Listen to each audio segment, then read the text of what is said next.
one red door or two windows, but instead whether the project meets the plain meaning and intent of the laws and plans in place in our city. Our local policies anchor all of our work. They encourage us to zoom out and keep the big picture in mind. This is important because not many projects are black and white from a planning perspective. There are shades of gray when it comes to the laws and our policies. In these cases, planners need to listen and lean on community input to make the best decisions. We work together to come up with a compromise.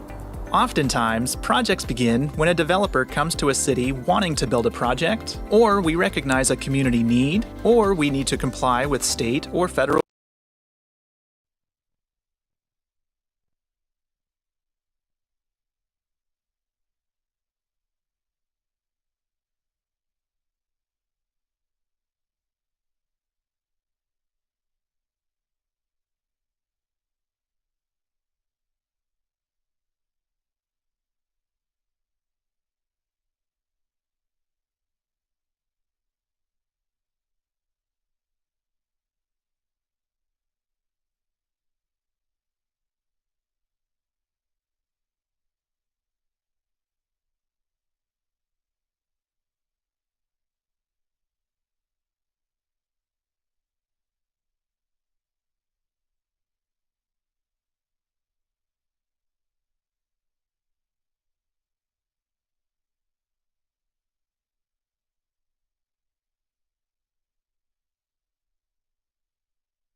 Can you hear me? Mine's on. Hello? Okay, I think we're good to go then. All right, thank you for attending. This is the September 19th meeting of the Planning Commission. I'd like to start the meeting tonight with the Pledge of Allegiance, if you'd join me.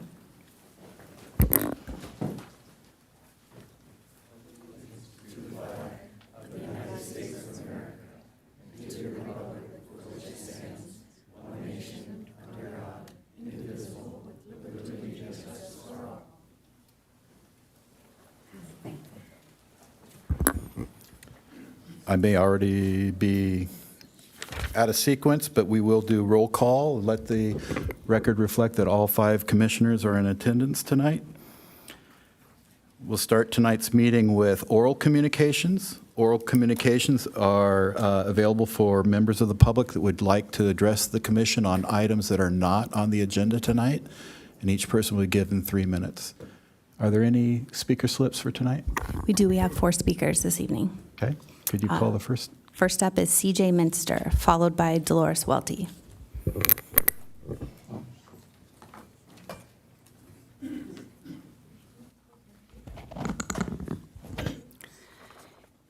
Good evening, Commissioners. I'm CJ Minster. I am addressing procedural issues. There are residents seated in this chamber waiting to hear whether you will permit them to address one of the agenda items. You closed the public comments during the initial hearing, citing precedents, and stated you would decide at the continued hearing whether residents who were not available to speak during Labor Day week due to pre-scheduled holiday activities could speak at the hearing continuance.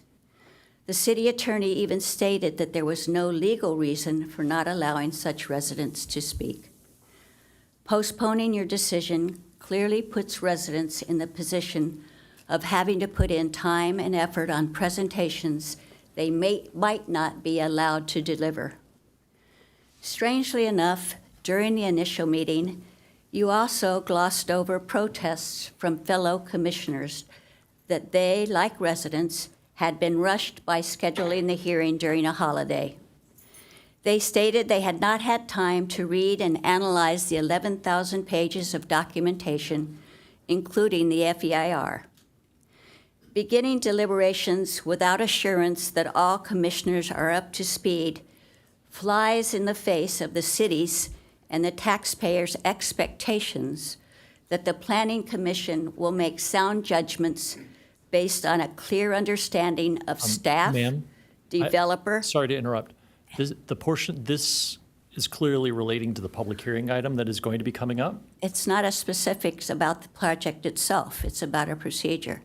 It's also relating to the public hearing. As I understand it, your concern is, will the public have the right to speak? And I can save everybody some time. The chair has informed me that he will allow the public to speak. So if... Is that been announced so people know that? I'm telling you that right now, that is what he has informed me he's planning on doing. And would he have told us had I not gotten up here? Yes, maybe not immediately, but Maybe I'm at telling you the now. end where we were going to be discussing it? We can debate it, I will or respect we your can go with judgment, but I also would like to defend the residents' right to speak, and I think that you've... No, I'm telling you, you're going to have the right to speak when the public hearing is coming. So I want to respect everybody's time, and I think you're getting what you want. So Well, this in portion part of I the am, agenda yes. relates to things not on the agenda. So if it relates to a public hearing item, now is not the time to speak. Okay. I hope that precedents will also involve respect for the public from now on. Thank you. Okay, thank you for those comments. The remaining 3 are, I will say that, at my discretion, we had the right to close public hearing or continue it. And I have made a decision to open the public comment section again. So if the remaining 3 public speakers want to address the commission on matters outside of that, you're welcome to. And for those 3, I've just suggest that maybe in the interest of time, we could get right to the business at hand. So the second speaker? Is Dolores Welty. Following Dolores will be Lynn Marr. Hi, Dolores Welty, 2076 Sheridan Road, Leucadia. And I have a picture I want you to see. You know that this city is very mountainous and rough, and everybody who builds has to have a grading plan and a way to hold what they grade from erosion. So I would like to show you how it worked out next to me. If they'll show the picture. I've paused your time. Thank you.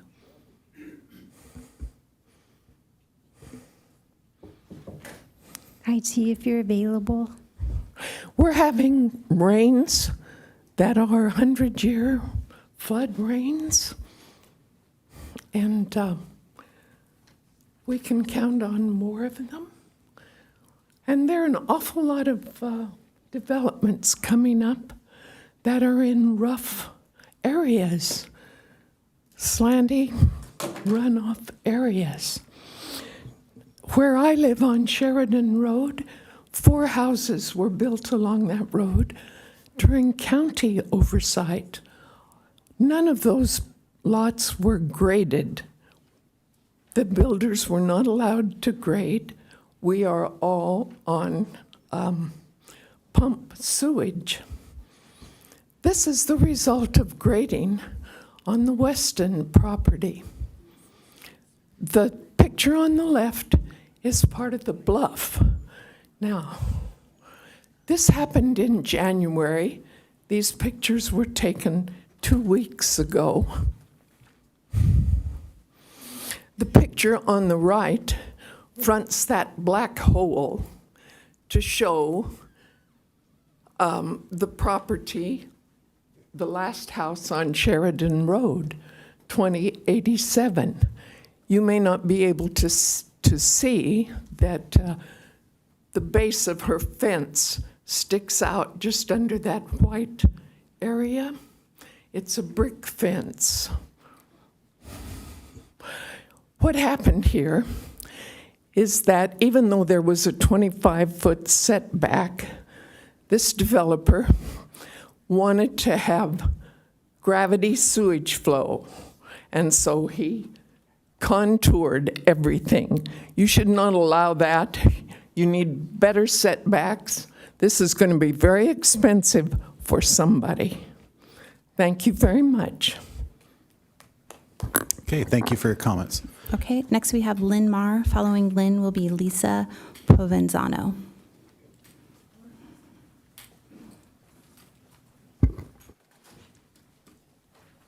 Hi, Lynn Marr, Seaside Gardens. I guess it's considered old Encinitas now, but it actually says Leucadia on my property tax records. The districts were redrawn. I just would like to talk about parking citywide. When projects are approved or new development permits are okayed or considered, what I know, the state has taken away some of the planning department and the planning commission's discretion, that sometimes, like with density bonus or whatever, you are forced to have less parking. But with businesses, especially adjacent to residential zones, it's really hard because there's often little or no off-street parking on some of these older, like in Seaside Gardens and Lavetta, where I live. And it's just really important that if there's a business, instead of just grandfathering it in, which I know you're allowed to do with respect to the city code and parking, but if there's an intensification of use, like if they're combining another address or another unit, or getting a wine and beer license, then that goes away, the grandfathering. It needs to be reconsidered because there is so much problem already with parking on our street. It's been really hard with that, in that respect. And I just hope that you can also, when you're considering, a lot of the people that do have the time and the motivation to come in here are seniors, because people with young families and things are so busy, and especially over the over holidays and summer break. That, but you know, I've been here starting in '77, and like my friend Kelly Hicks was born since birth, so he's been here since '51. And that was long before we were incorporated in October of 1986. But I just think a lot, I hope you can always keep in mind what we've fought for was slower development and having as much control as you can, and exercising your discretion in a way that respects the old timers and those of us who've been here a long time. Thank you. Okay, thank you for your comments. Okay, our final oral communications is Lisa Provenzano.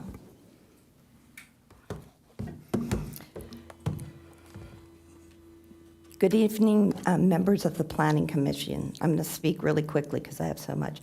We have concerns about the effects of new housing developments on Quail Gardens Drive, not only on Quail Gardens Drive, but the surrounding areas. What's the final number the state requires of low-income and very low-income housing in Encinitas?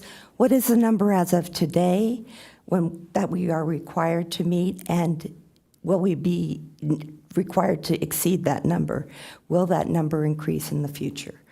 Where can we find out exactly what incentives and or allowances were given and will be given to developers along Quail Gardens Drive anywhere in Encinitas, and also in Encinitas, anywhere in Encinitas?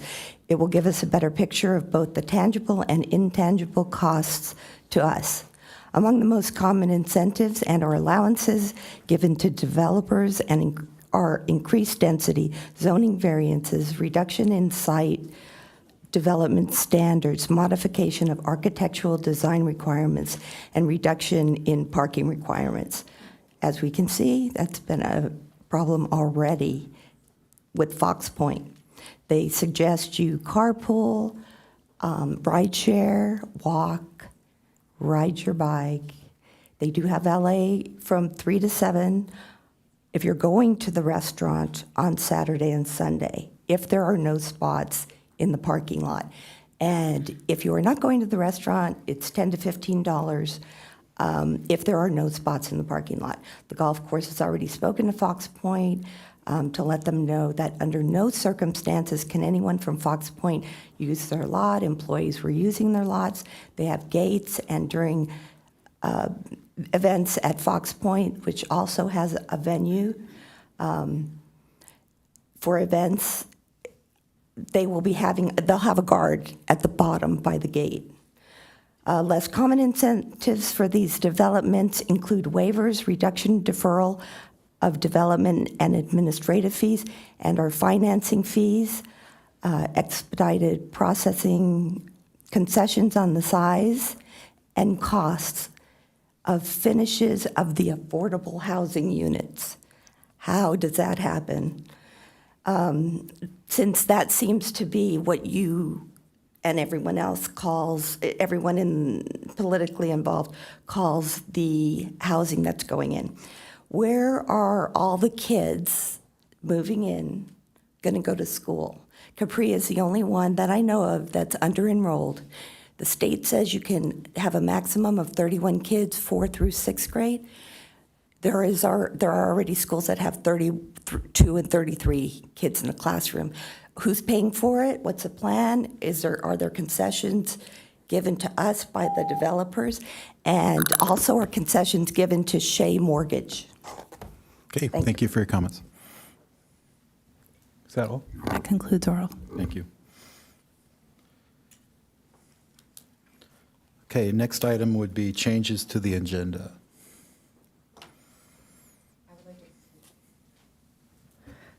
I'd like to pull item 6B from the consent calendar. Okay. I'd like to pull 6A and 6C to hear staff reports. I would also like to hear a staff report on 6B, just to be clear. Okay. So with that, I will move to the consent calendar. Now there is one item on the consent calendar, the Bella Vista residential subdivision, which is a continuation anyway. So can I get a motion? I'll make a motion to approve. Okay. Second. Second. All right. Can we call the vote?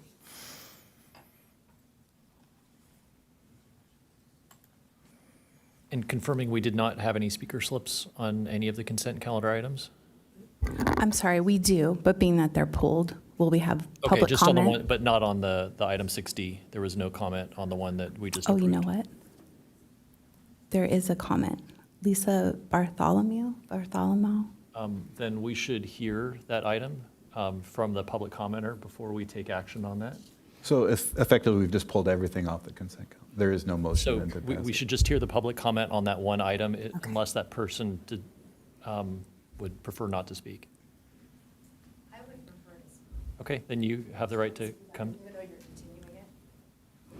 Let's see. The project is being continued to a future date. If you disagree with a continuance, I don't disagree with the continuance. okay. If you're in support of continuing it, then we just did that. Okay. But if I want to express the importance of getting a full environmental impact review of this project, can I speak to that now? We're not deliberating that project tonight, and so we wouldn't have any way of making that a motion or taking an action on that. We could listen to you, but I would suggest that you would come back at the hearing that has been continued to and make that position But I believe made. that Correct. hearing is in October. Unfortunately, I'm not here at that time, so could I make my We views? read a lot of letters too, so if you just write an email to that effect, that also becomes part of the public I would record. deeply appreciate if the commission allowed me to speak, if that's okay. Okay, we'll give you 3 minutes. Thank you, appreciate that. So, good evening, members of the Planning Commission. My name is Lisa Bartholomew, and I live on Bella Laguna Court, which is adjacent to the planned Bella Vista development. Just to start off by saying, I believe in government. I believe in local government. And I also believe in local government following the rules and regulations set forth by the city, the county, the coastal commission. And I think we have these rules set forth in the good interest of us, the citizens. Another thing I would like to say, just by, I don't know if I can pose questions, but how many of you have visited the Bella Vista area on the Planning Commission, just by show of hands? Just to be clear, we are not deliberating or debating the issue tonight. The project was to be continued, so none of us have been reviewing the floor plans or Okay, anything understood. on that project. Okay. So then I guess I would invite you to visit it. Really quickly, that area, and we saw photos of what's happening in the bluffs of Leucadia. That area is very exposed to major erosion. I would recommend that you visit when it is rainy and you're going down an adjacent development that's Bella Azul. You go down there and you see major erosion in the area. So all of this to say that I think it's incumbent on the Planning Commission to do a full environmental impact review on this and not to give it a fast green light. I understand that when looking at the plans that were submitted, that there was the map that was provided, but no homes, so that the impact of homes on it has to be considered. And I think this, it's incumbent on the Planning Commission to do this full environmental review. There's also it's a major fire hazard area. There's only one way in and out of that area. So all this to say, please do a full environmental impact review on this development. Thank you very much for your time. All right, thank you for your comments. So there is no consent items to be passed. Well, no, that one's not really pulled. That is on consent to approve it. Have a motion on that item. Okay, can we have a motion? I'll make a motion to approve the consent calendar for item 6D, removing 6A, B, and C. I'll second the motion. Okay. And call the We're vote. removing it. I'm so we sorry, can who continue. made the first? Okay. Commissioner Prendergast. We'll continue.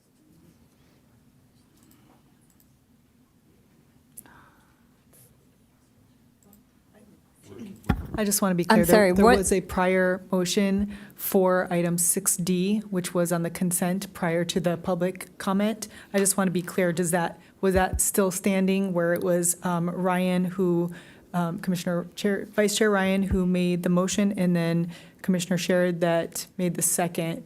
So I believe that's the one that stood, and then there was a second? They're both going to achieve, they're both the same intent. We want to approve item 6D on the consent calendar. And if it was Ryan and Sherrod, that's fine too. Okay, thank you.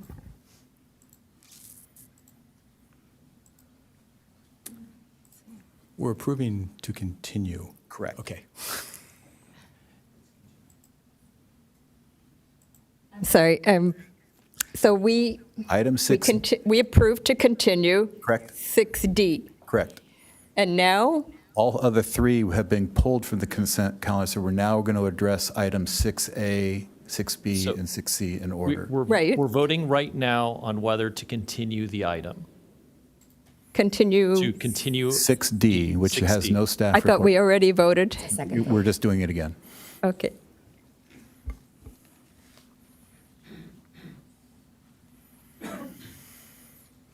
Commissioner Sherrod, your vote. Okay, thank you for that. All right, so we will move to the first item pulled from the consent calendar, which is item 6A, the Tomlinson duplex, case number multi-005576-2022. I think we would like a staff report on this. If I could turn it over to Christina Bustamante. Good evening, Commissioners. Thank you for your time. I am the planner that's been assigned to the Tomlinson duplex. My name is Christina Bustamante, and we'll go right into project details. So, share my screen so you can see what I can see. The project is located within a residential neighborhood and has a coastal bluff located on the western edge of the site within the rear yard. The property is developed with a duplex and a detached garage. The project proposes interior renovations and exterior modifications to convert an existing duplex into a single-family residence. Additionally, the project proposes a new 25-square-foot addition to the entry of the home and a new 347-square-foot accessory dwelling unit above the garage.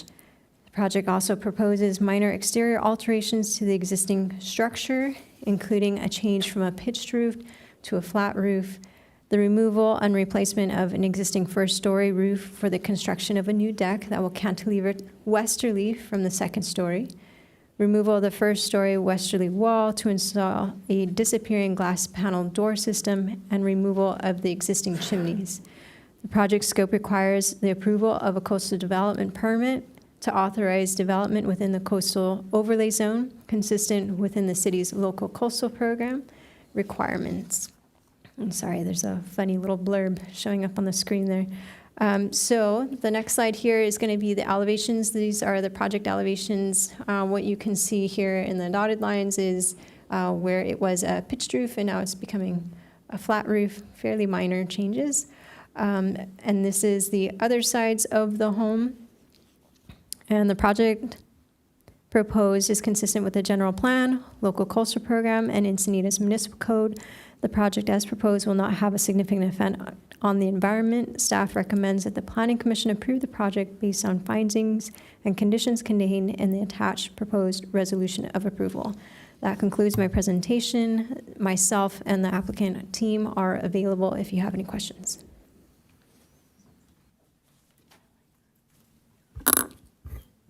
Is there a site plan that you could pull up on the screen? Yes, there is. Give me just a moment. Oh, there we go. Okay, so I have a floor plan. Does that help? Does this indicate where the 40-foot coastal bluff setback is? Is that the red line? Yes, in that correct. one? Okay. And I understand it's an existing house, so this is a non-conforming, or it looks like it just touches the setback, but it's not being expanded. Correct. Okay. Can you also, on the front yard setback, is it a 20? I see a green line, and I can't read the number here, but it's like 25 feet? 20 feet.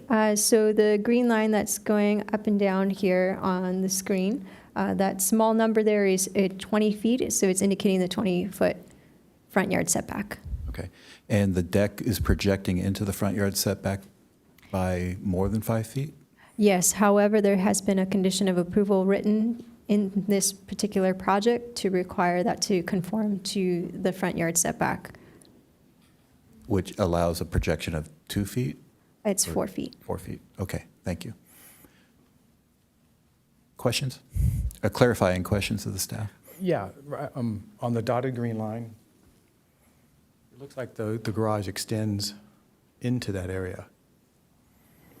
So the setback is the dotted green line. Looks like the garage wall is extending into the setback. So is that conforming? So right now, that garage footprint, and this is the first floor plan, in case any of you guys are following along here. The previous slide was the second floor. This is the first floor. So this dotted green line here is that 20-foot setback. And so where this garage footprint is sitting, which is that heavy dark line weight, that is the existing garage footprint. It does not currently conform with the front yard setback. However, because it is existing, it's been there, it's permitted, it's going to remain. Okay. On page 3 of the staff report, the front yard setback is 20 feet and the proposed project is 17. So it's non-conforming. Is that the non-conforming component of it right there? The Yes, green you're line? correct. And then the bluff edge setback, the next line item is 40 feet and it's 31 feet 5 inches existing non-conforming. So is that, so it's non-conforming to the 40-foot setback under that drawing? And it extends and it's allowed because it's an existing footprint? Yes, that's correct. Okay. Page 4, let me just see if I can get my computer to work. Oh, maybe not. There it goes. So these are structural nonconformities, so there's nothing that we can really do, even though they're coming in to change the use from a single to, or double to a single, because it's been there since, I guess, before 1986. There's nothing we can do to make them back that up, even though they're asking us for approvals to do it, right? Excellent question. So the nonconformity sections of our code allows for a structure with nonconforming features to even be demolished 100% and rebuilt in those nonconforming footprint areas. The only exception is within these setbacks that are for coastal bluff setbacks, that requirement, that would be the only exception. So if, for example, the applicant was proposing a different project to where they completely removed that entire back half of the house, they would not be able to rebuild it in its existing footprint. Okay. So that's the only exception. I think there was another one that I learned on that had the, I think it was about 2 months ago, on the bluff, and I think it was the deck. And there was a big calculation of the slope of, and so that one doesn't really apply here because it's an existing use. That's correct. Okay. Oh, darn it. Go ahead if you have any questions. On page 5, I just want to comment on page 5 of 136. You have 373 square feet. I believe it's a typo where you should have 3,730. Correct? I am not sure that it's a typo. It's showing 10% of that 3,000. Yeah, 10% of 3,730 would be 373. I think that's what it shows. Does it? Actually, Oh, the 347? when I read it, it was a typo. Maybe you've corrected it since. Is it the 347 that you're looking at? That you were asking if it's a typo? Was it? Sorry, could you restate your question? Well, you were citing that you get 10% of 373 would be 373, which is obviously a typo. I had a couple other things. So you're changing a duplex to single-family residence, and they're adding an ADU. So basically, the usage is still 2 units, correct? Yes, that's correct. And they could, in that location, could they have a JADU as well as an ADU? Could they have 3 units or no? Yes. They would be permitted. If they did that, would it be an intensification of use in the future if they come in and want another dwelling? No. If I can just chime in really quick, if that's okay.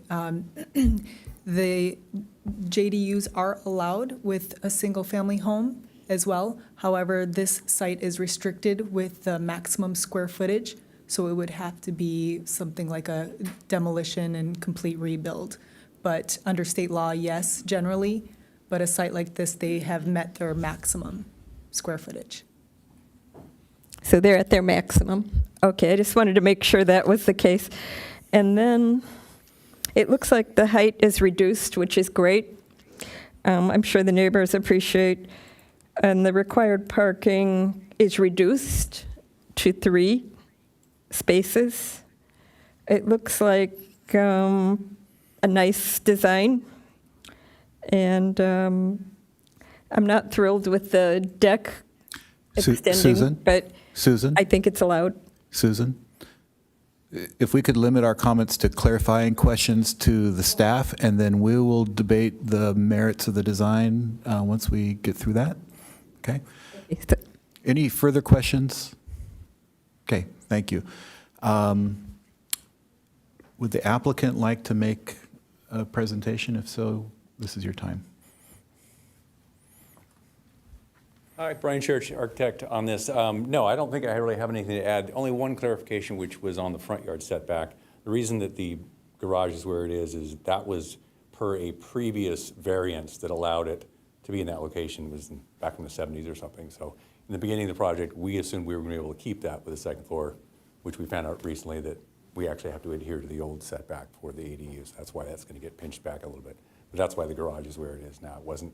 I'm not sure if it's still non-conforming if it was by a variance, but that was my only clarification. And we have to abide by that variance from? No. No? Not anymore. Okay. That's what they're telling me. Okay. Good. Thank you. All right, thanks. Any questions of the applicant? Sorry.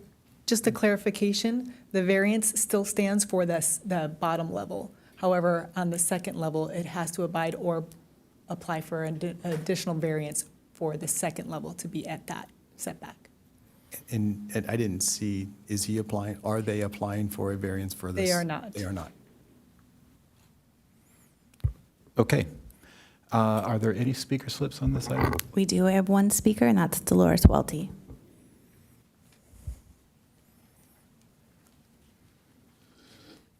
Dolores Welty, Leucadia. I have a flat roof.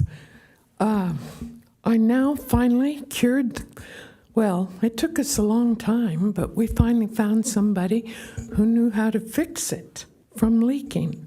They put a swimming pool liner on it. I warn you, I'm gonna have to put in a couple new, what do you call those things? Beams, actually, from dry rot. I've been in there a while.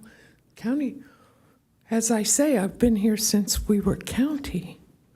So I just warn you, with a flat roof, you might want to make a little slant. Okay, thank you for that. With that, I will close the public comment and open it up to commissioner deliberation.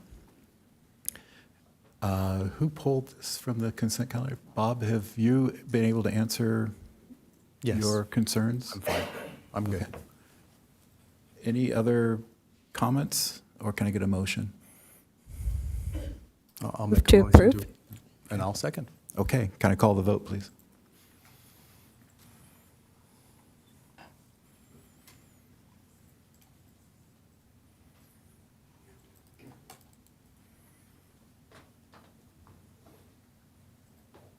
Okay, that passes 5-0.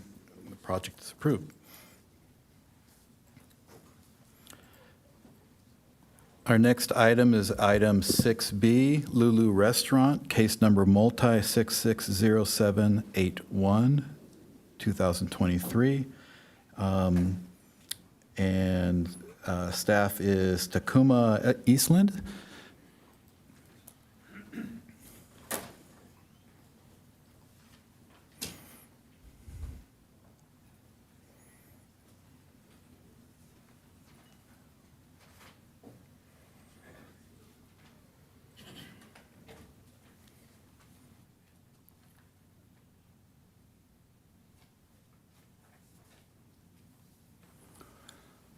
Good evening, Chair and Commissioners. Takuma Eastland, Associate Planner. The item before you is multi-006781-2023, the Lulu Restaurant Project. The subject property, outlined in red, is located at 466 North Coast Highway within the North 101 Corridor Specific Plan and the Old Encinitas community. The project site is zoned Commercial Mixed 1. The project site has frontages on North Coast Highway 101, North Court, and La Vida Avenue. One portion of the lot, including the subject tenant suite, is a commercial building with several tenant suites and associated 9-stall parking lot. The northern portion of the lot includes a nursery and spa, while the eastern portion consists of small cottage-style commercial buildings. The applicant requests approval of a minor use permit and associated coastal development permit for an ABC Type 41 license to serve beer and wine at the proposed restaurant. On the right of the slide is the site plan, with the project site being at the southern end of the building.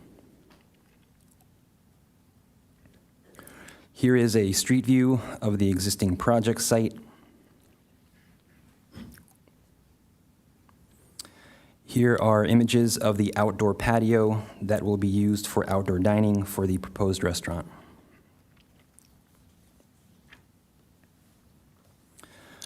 The proposed dining area within the restaurant totals 697 square feet with 7 tables and 22 seats. The proposed outdoor dining area will total 630 square feet with 6 tables and 16 seats. As this project seeks approval of a Type 41 ABC license, distilled spirits will be prohibited on the premises.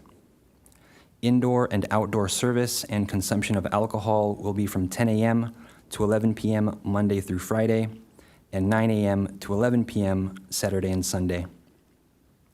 No live music is proposed, and both the Sheriff's Department and the city's Code Enforcement Division reviewed the request for the minor use permit and CDP and had no comments or concerns. The applicant held a Citizens Participation Program meeting on March 23rd, 2024.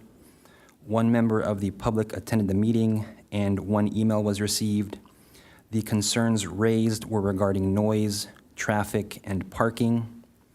Separately, during the project review process, staff received a comment from a neighbor who expressed concerns with parking, pedestrian safety, and an overconcentration of alcohol-serving eating places. Notice of this public hearing was mailed on September 5th, 2024, to all property owners and occupants within 500 feet of the project site, and to anyone who requested such notice in writing. An email was received from a member of the public voicing concerns about noise, traffic, and parking. The service of beer and wine will be compatible with adjacent commercial and residential uses, and the project has been conditioned to ensure that the alcohol service will not have an adverse impact on the surrounding uses or nearby neighborhood. Therefore, staff recommends that the Planning Commission adopt the draft resolution of approval and approve the project. And this concludes the presentation. Thank you. Okay, any clarifying questions for staff? I have a couple. Thank you. So the outdoor dining area that's proposed, is that currently being used as an outdoor dining area? It currently exists. The previous use, I'm not sure if the previous use, which was a sandwich shop, also had it, but the patio itself has been in existence for a while. Okay, is that on the south side of the building? Yes. Okay. And I had a question about the neighboring restaurants in the area. Do you know what the restaurants are and what their time of service is for alcohol? I do. Allow me 1 sec. Thank you.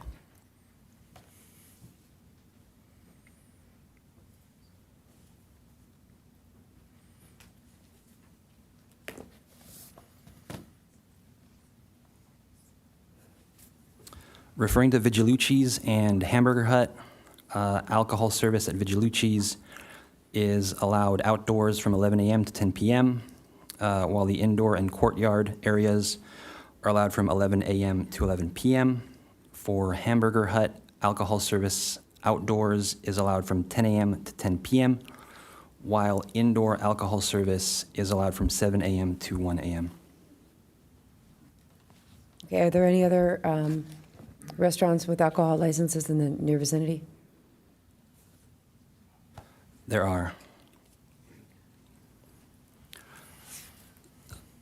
So using the ABC website as a reference, today I pulled all existing approved Type 41 and Type 47 licenses in this census tract, which is the smallest geographic area that you can search for. And I found, and these were the 6 licenses that were found. Okay, thank you. Do you know what their hours of serving alcohol are at these places? Did you have a chance to do that? Not of all of them, only the most adjacent ones. Okay, thank you. But for Commissioner Ryan, a couple of them were to 10 p.m. and is the request for 11 p.m. The current request for outdoor alcohol service is 11 p.m. Sorry. And all the neighbors are 10 p.m. by their permit. I think you made a statement that you, Vigilucci's and the other ones you read, stated a 10 p.m. deadline? For outdoor alcohol service, yes. Okay. Okay, I have a couple more. I Okay, just wasn't go sure. ahead. Was it anybody else wanted to go? Hang on. It's working now.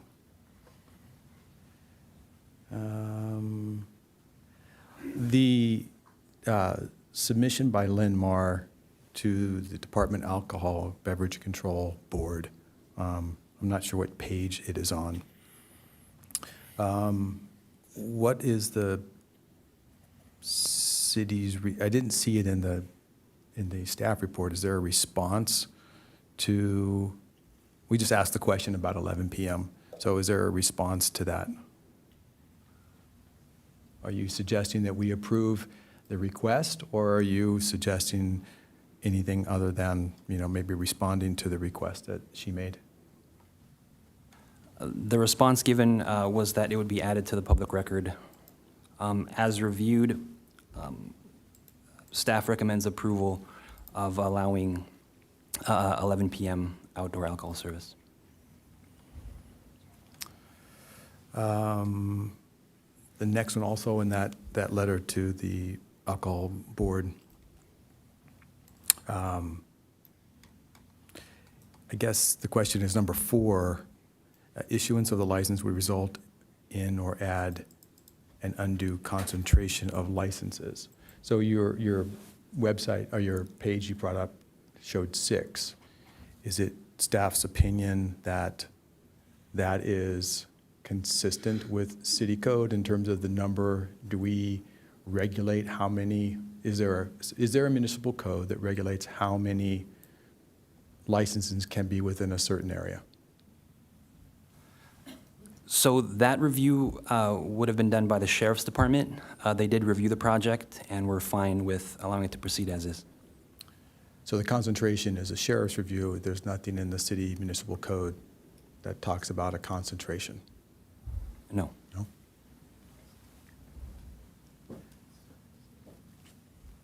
No? Also on page 67 of 69,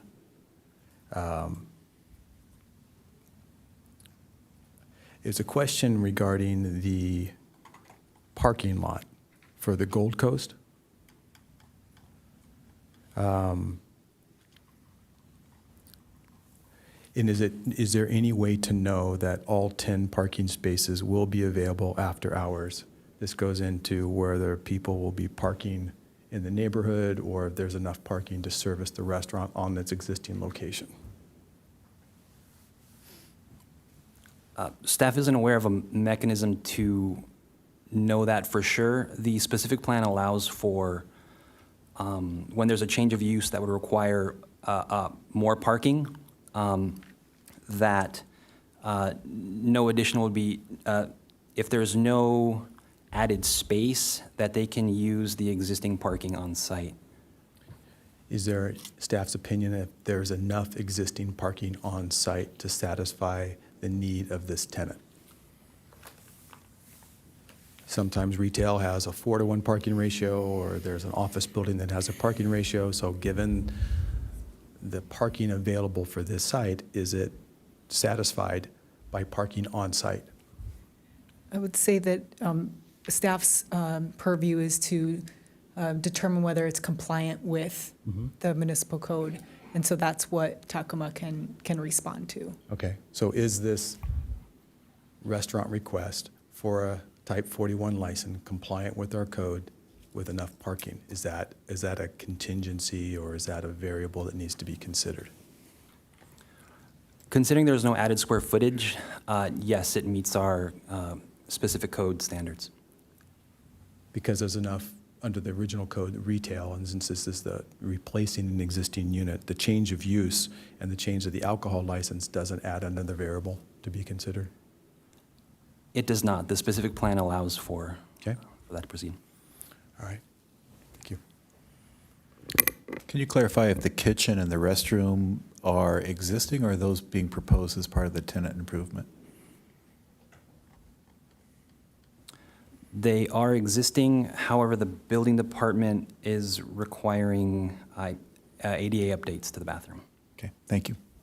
I have a couple more questions. So I have a question about the patio as it relates to intensification of use, because if the patio wasn't used for seating and now they're suggesting the patio be used for outdoor seating, would that be intensification of use under the municipal code?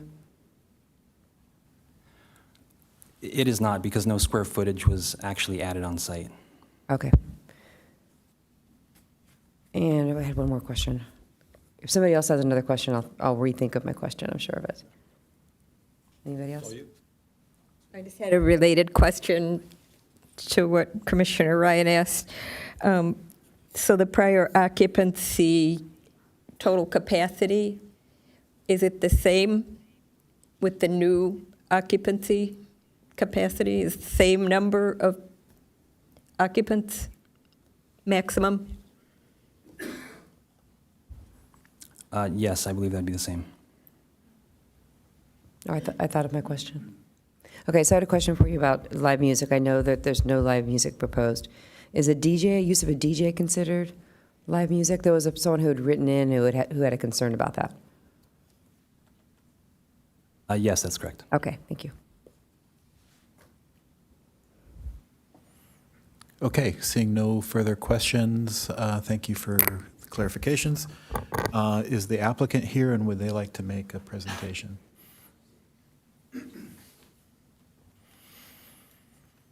Good evening, Commissioners. Thank you for considering our project. Thank you, Takuma, for your work on the project. I'm Matt Fredericks, Winship and Fredericks. I represent the Lulu. Jason and Brittany are here. They're principals of the business, and so if there's any questions or you want to hear about concept, they're here to present if you would like to hear more. Or, so thank you for your consideration, and we're here for any questions. Okay, good. Are there any questions of the applicant? Seeing none, we'll move on. Are there any public speakers on this? We do have one this evening, and that's Kelly Hicks. He has 2 time donations, one from Lynn Marr, who is present, and Kathleen Lindeman.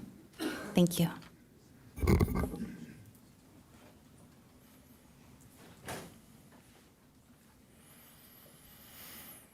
Before I begin speaking, I am Kelly Hicks. I asked the staff to show 1 minute of a video, limit to 1 minute so I have more time to speak.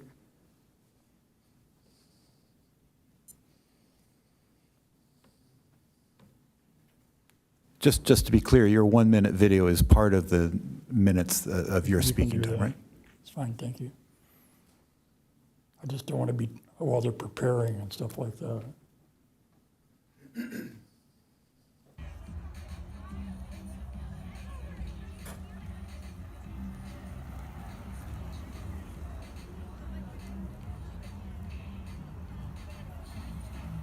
need to turn that up a little bit.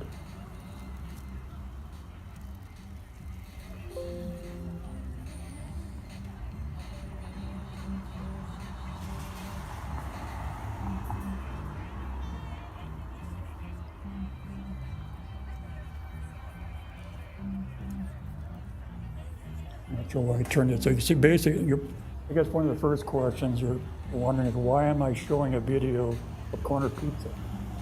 Well, what happened is I went to a citizen participating meeting, and I believe it was Jason, nice gentleman, and his partner suggested I go to Corner Pizza because he has some connection with that. I don't know legally what the connection is. And you can stop that. And I went. I didn't. He said, "Oh, you should go tonight. I'll let them know you're going to come and check it out." Well, I didn't go that night, but I went a few nights later. And when I arrived, I heard this music, this blasting, and I parked on the other side of the highway. We'll pause your time here for a second. I love technology.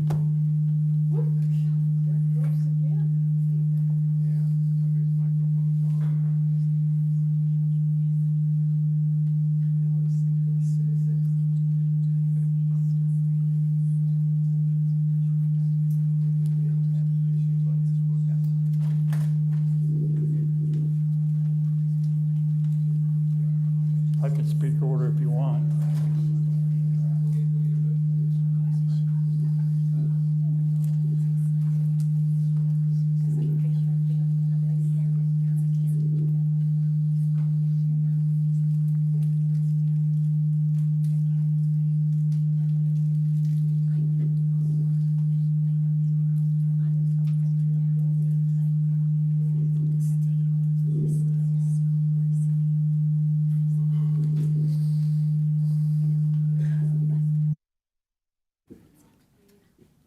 Yay. All right, please continue. Okay, so like I said, you're probably. They don't want you to talk. No, I guess not.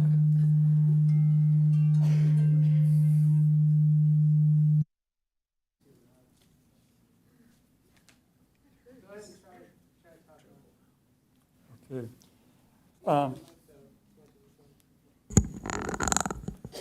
As I was saying, I went to a citizen participation meeting, and he suggested I go check out Corner Pizza.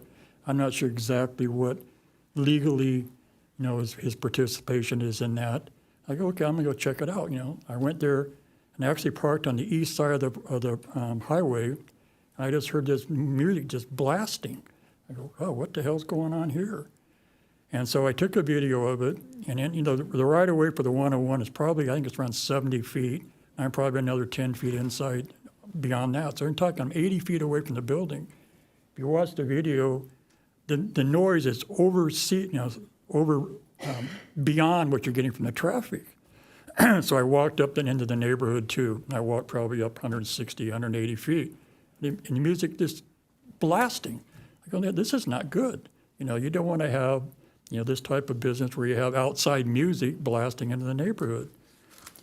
I guess, and one of the questions is that I didn't know what relationship this gentleman has with Corner Pizza. I see he's wearing a hat tonight.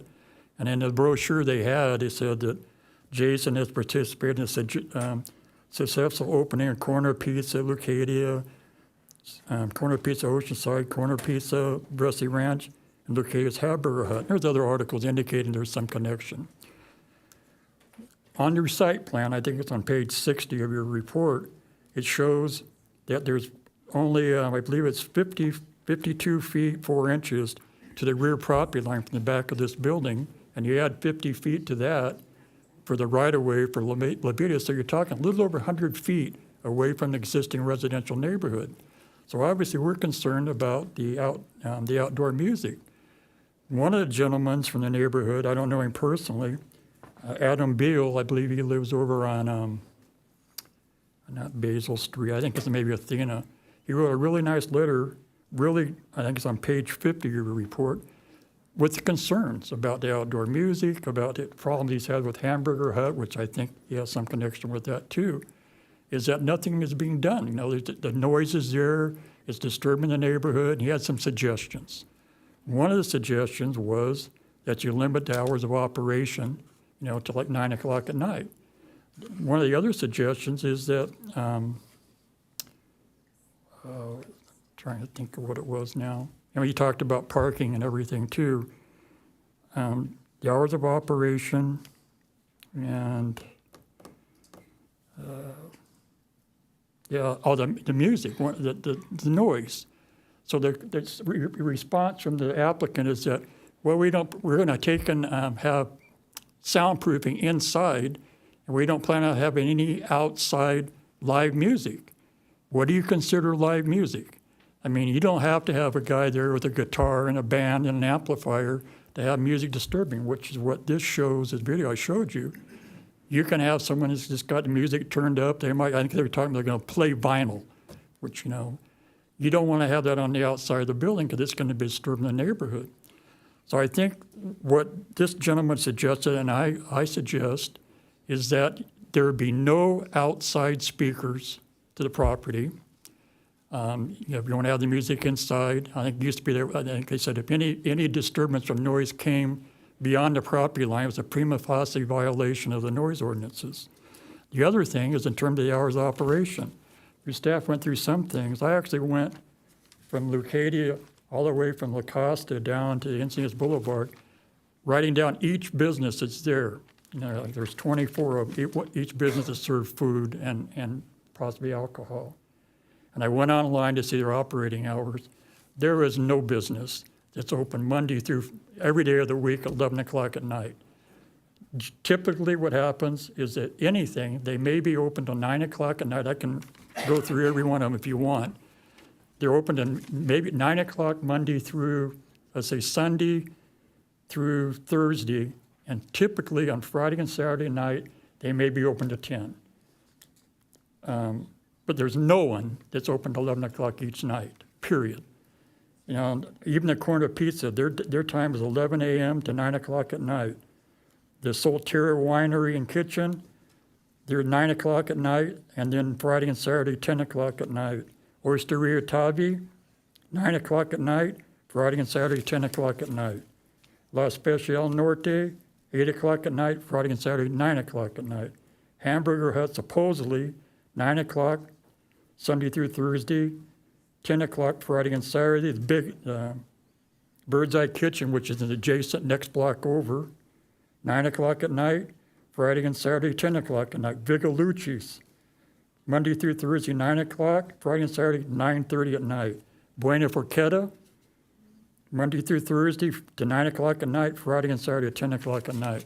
So I suggest there is no, make conditions in this, that there's no outside music of any sort, speakers of any sort, and that you limit the hours of operation no later than 9 o'clock, and with a possible extension to 10 o'clock on Friday and Saturday. Thank you. Okay, thanks for your comments. Is that all the public No speakers? other speakers. Okay. Would the applicant like to rebut anything that they heard?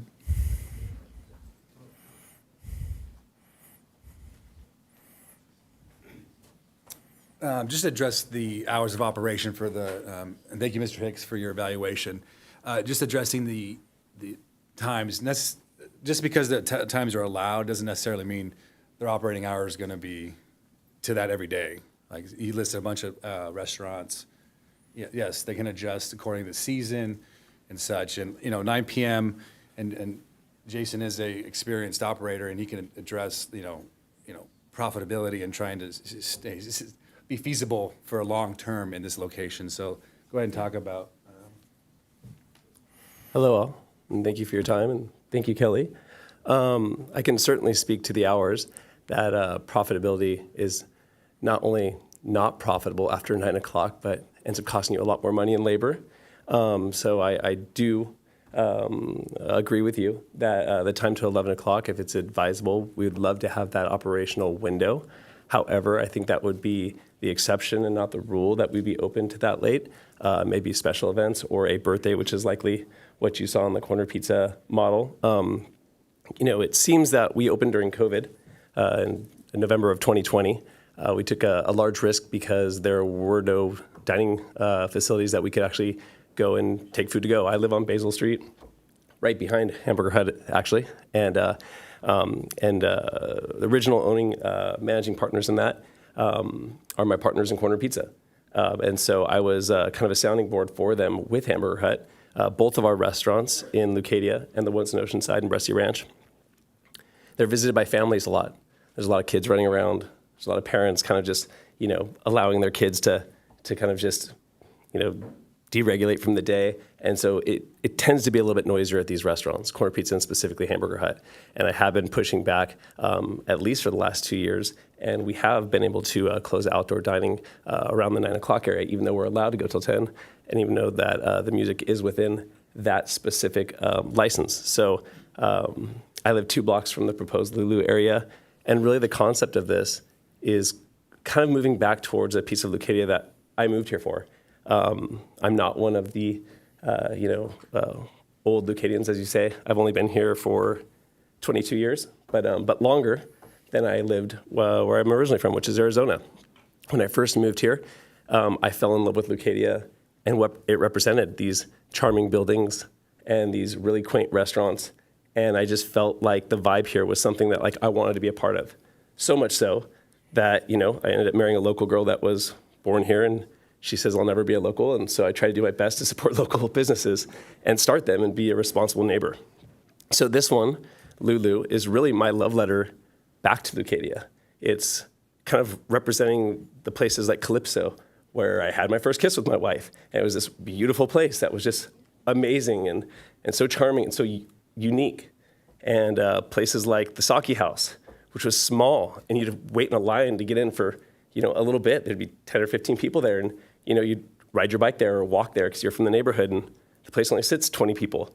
I really love that small, unique, kind of commune around a small table, drink wine, become part of the wine membership, meet like-minded people, and that's really what Lulu embodies, is this smaller, slower process of eating and dining, not this expansive, loud thing that's kind of happening. One more point I'd like to make is this is my way of silently doing what I can to protest the changing of the facade of Leucadia, if you will.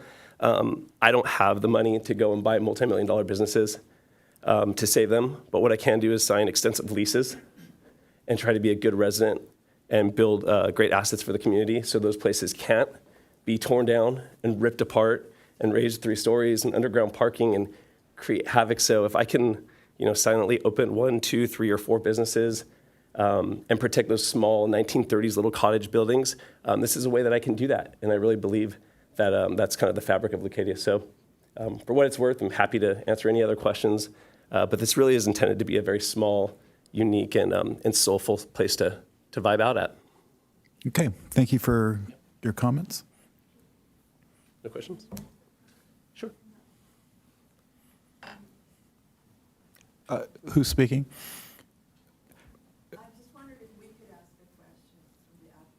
We're not really here to have a public debate. We're trying to get information. We've given both sides an opportunity to say their piece. So I'm about to close the public comment unless there's any other questions of the applicant. Okay, with that, I am going to close the public comment and open Planning Commission deliberations. I'll start. I do appreciate the request for the opportunity to have alcohol until 11 p.m., but I would kind of really like to get it in line with the other restaurants in the area and have the outdoor liquor license only go till 10 p.m. I'm along that same lines. I am too. Okay. On the noise issue, Yeah. I'm of the opinion there's a noise ordinance. If the noise is measured at a certain decimal leaving the property, I think there's other avenues for enforcing that. And I did read in the report too that it's only going to be ambient music throughout indoor and outdoor. So I agree that there's other mechanisms for enforcing it. And speaking as someone who, we didn't do disclosures, but I have spent a lot of time in the Gold Coast shopping center. I live in Leucadia. My kids went to Paul Ecke, so that's an area that I know very well, and I appreciate keeping it in its original form, the way it looks now. But what my point was. With the music, I don't have an issue with ambient outdoor music. I do think as a diner, I do like to have some music in the background and not just sit kind of in a silent place outside having my glass of wine. So I'm not opposed to the ambient outdoor music. Okay. I have a question for staff. Has the applicant been cited for any noise violations on Hamburger Hut or his other associated restaurants that he brought up? And is that applicable to this conversation? That has not been reviewed as a part of this project. So, okay, so we don't know. So you don't know at the moment if there has been, is that a question I can ask the applicant? Well, and the question is the use acceptable? It's not, is the person who is going to do the use acceptable? So you have to look at simply at the project, not whether, basically what I'm saying is staff didn't ask because it's not relevant. Okay. I would entertain a motion if someone wants to make a motion. Oh, Or well, you have comments? I thought I'd speak to, Okay, please do. to what others have already said. I agree. Limiting the time to what the neighbors have is prudent. I think also about the noise, we did have public comment that was concerned about the adjacent uses that already have a lot of noise. And so the applicant seems to think this is because there are a lot of kids at these other establishments. But we don't know if there may be a change of plan of how this space is used, depending on how it does. So I think that limiting outdoor music to 9 p.m. or 10 at the very latest might be wise. So those are my thoughts. Okay, thank you. I've heard a consensus maybe gathering around the 10 p.m. mark. Brent, do you have any comments? No. Go ahead and make a motion to approve it with the condition that we limit the outdoor alcohol use to 10. Okay. Do I hear a second? Is it 10 o'clock 7 days a week, or is it 10 o'clock on weekends? I think the neighbor, the speaker mentioned that it was 9 o'clock for most of the surrounding restaurants Monday through Thursday, and then it went up. Right. Is that something just we to want be to clear, consider? I think we're talking about the music Oh, I'm sorry. outdoors, I but was talking not about the hours of not the alcohol. operation. Understood. I tend to default to what the applicant says, getting an hours of operation, but logistically, they may choose not to stay open till 11 p.m. Or 10 p.m., whatever the hours are. I The think business I drops think off. my concern is the hours of operation, and allowing somebody the 11 o'clock hour means that they have that on the books, and they can. And I think the concern that the community has spoken is that 10 o'clock is a better timeline, especially on weekends, and as it was articulated by Mr. Hicks. Okay, I'm comfortable with 11 p.m., particularly for the indoor activity. I don't know if we're talking only about the outdoor seating or the whole business in general, but I would support a limitation on outdoor music after 10 p.m. And Weren't the adjacent places open till 10 weekdays, and then on the weekend they were open an hour later? Or was that? Yeah. I would be comfortable with, the weekdays an hour earlier than the weekend. I'm more in favor of limiting it to 10 o'clock. So that would be consistent with the surrounding businesses and not allow an exception, be an inconsistency. just to be clear, we're talking about the alcohol service, not the music, right? So we're saying here. I'm talking about hours of operation. Okay. So you can see. This is saying no alcohol service be after 10 p.m. Well, outdoors. let's just look at Hamburger Hut. They stop serving alcohol at 10 and they close at 10. This application is asking for service, alcohol service, and hours of operation to 11. If I, an investor in that, I can let you know what that is. So historically, If you'd hold on Oh, yeah, a not a second. problem. and if I may, so what was the statement that you had just made? It was regarding. Hamburger Hut's operations. Hours of, the application, my understanding is the application is to operate the business until 11 o'clock. Okay. And, go ahead. Thank you. That sparked my memory. Thank you. The purview of the Planning Commission is not the hours of operation of the restaurant itself. Mhm. It's solely, the use permit is required for the hours of operation for alcohol service, which can Okay. also be related to music that Got is it. associated with that operation. So the conversation could be limiting alcohol service until 10 o'clock. That's what is in our purview. Okay. So my suggestion would be to limit outdoor music and alcohol service to 10 p.m. and then indoor to 11, which is in line with Vigilucci's. And I'd support that.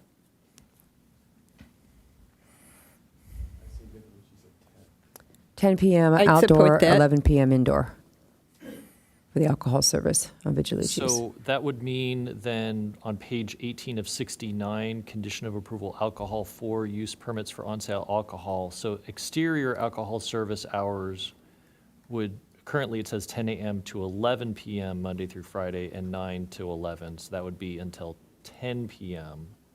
And then where was the music? Because I don't see a condition in this one. We do not currently, Takuma, if you can confirm, we do not currently have limiting hours for outdoor music. Is that correct? Ambient music? That's correct. Thank you. So that would be an added condition by the commission. I would support that. Okay. So Maybe since I needed that clarification, so what is the? I what's hear on the us table? saying we want to limit the outdoor music till 10 p.m. Yep. We want to limit the alcohol service outdoors at 10 p.m. That we are comfortable with alcohol service until 11 p.m. Indoors.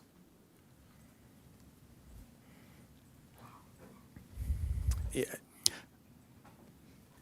I think it's reasonable to allow a business to differentiate themselves from other businesses. So if one business is a hamburger joint and they want to close at 9 or whatever, but one wants to be a speakeasy or somewhere where people can come and unwind and stay a little later, I think that's a reasonable thing. I think that there's a noise ordinance that basically says, you know, if they're going to get out of hand at that hour, then there's other remedies that will come into play. Could you put the hours of operation up again for the, you showed Vigalucci's and Hamburger Hut?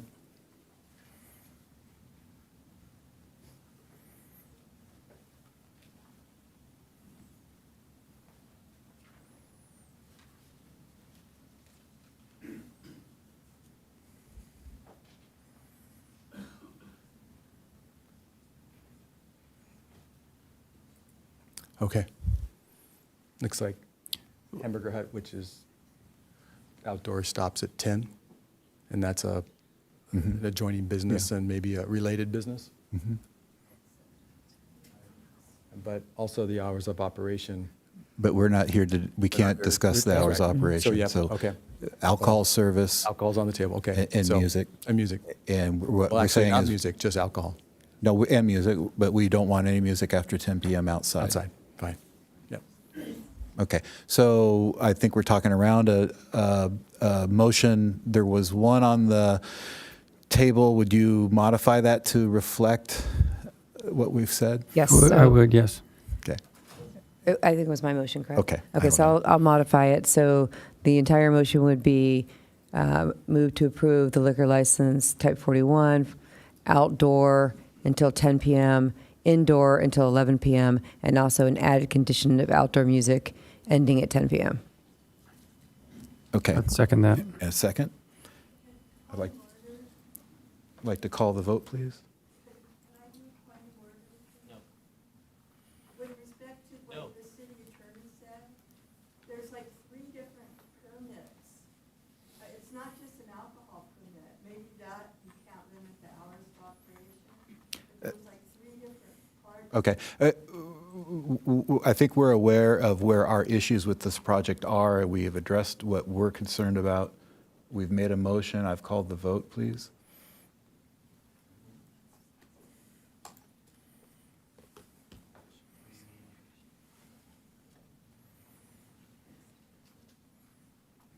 Okay, and that passes 4-1.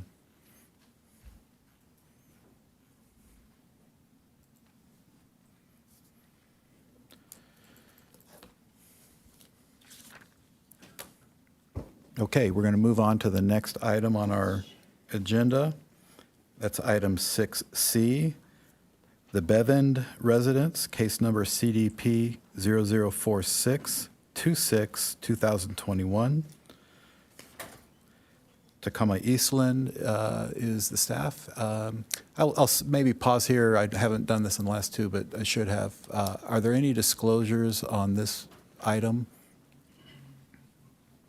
Seeing none? One? Only that I've been by it many times. Okay, and I've seen it from the street. That's it. Okay, with that, I will turn it over to the staff for a staff presentation.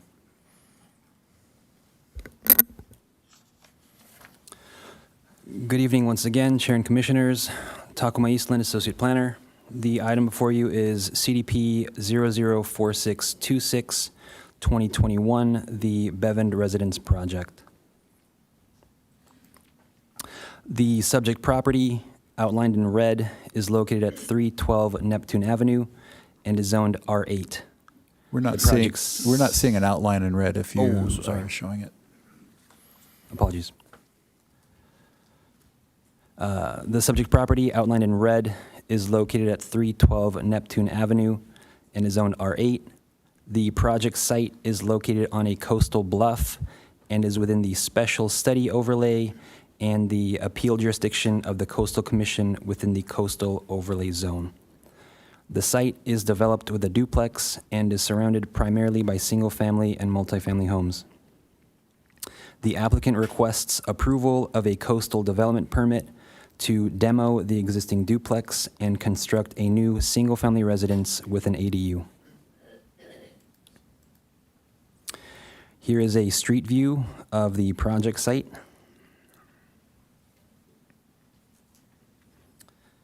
And And here is an aerial view of the project site as viewed from the coast.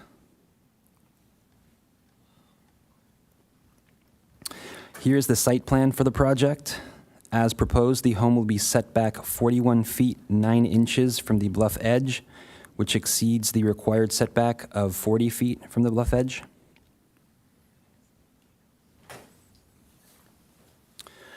Here's the floor plan of the basement, which will remain and be converted to an ADU. Here's the floor plan of the first floor. And here is the floor plan of the second floor, which includes a cantilever deck that encroaches 6 feet 6 inches into the rear yard setback, which is less than the 8 feet that it's allowed to encroach.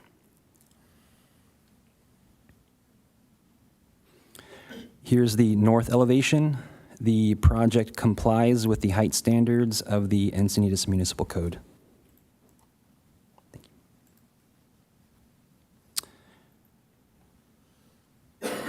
Here is the south elevation.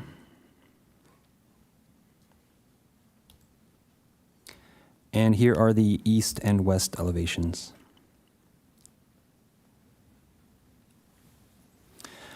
The applicant held a citizens participation program meeting on September 1st, 2021 via Zoom virtual meeting. There were 4 attendees with no one having concerns about the project. Notice of this public hearing was mailed on September 5th, 2024 to all property owners and occupants within 500 feet of the project site and to anyone who requested such notice in writing. A comment was received regarding concerns about the proposed structure's setback from the bluff and the existing flat work to remain within the bluff setback. The proposed project has been determined to be exempt from environmental review pursuant to California Environmental Quality Act Guidelines Section 15301I2, which exempts the demolition and removal of a duplex, and Section 15303A, which exempts the construction and conversion of a single-family residence. Staff is able to make the findings for approval of the coastal development permit, and the project has been conditioned to ensure no adverse impact on the bluff. Therefore, staff recommends that the Planning Commission adopt the draft resolution of approval and approve the project. And this concludes the presentation. Okay, thank you very much. Are there any clarifying questions for staff? Bob? On page 2 of the staff report, the first bullet is demolition of an existing 2,017 square foot duplex with existing basement and construction of a new 2-story, 2,665 square feet. Is this considered a substantial increase in density? We're picking up 600 some odd square feet. It is not. The existing single-family residence would technically be reducing density. However, the number of dwelling units will remain the same with the ADU. Okay. So going from 2,000 to 2,600, is that consistent with the FAR associated with the site and the density for the site? It's just that but to me it is getting bigger. Is it not? The overall square footage is increasing, but it's all within the allowed lot coverage and FAR of the zone. All right, that was, I guess, what it was. On page, sorry, get to the page number, 6C2 of 216, are they allowed to keep the non-conforming balcony with prior approval, or did the new codes take precedent? That's my question. So when you had the site, it looked like the balcony was larger than and going into the bluff overlay or the bluff peak. So is there any inconsistency? Are they allowed to keep that non-conforming deck?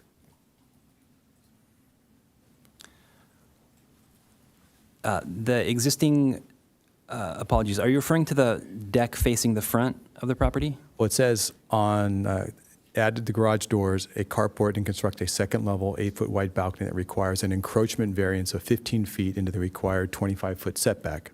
Building permit 2001-1525 was reviewed and approved and authorized the construction of the carport conversion and a balcony pursuant to the discretionary approval. So that's my question is, are they allowed to keep that? And does the new plan not include that? Yeah, so the current proposal will be to revert to all required development standards of the zone. As a condition of approval, the previously approved variance will be revoked. Okay, and so I guess the current design is compliant then? Yes. Okay.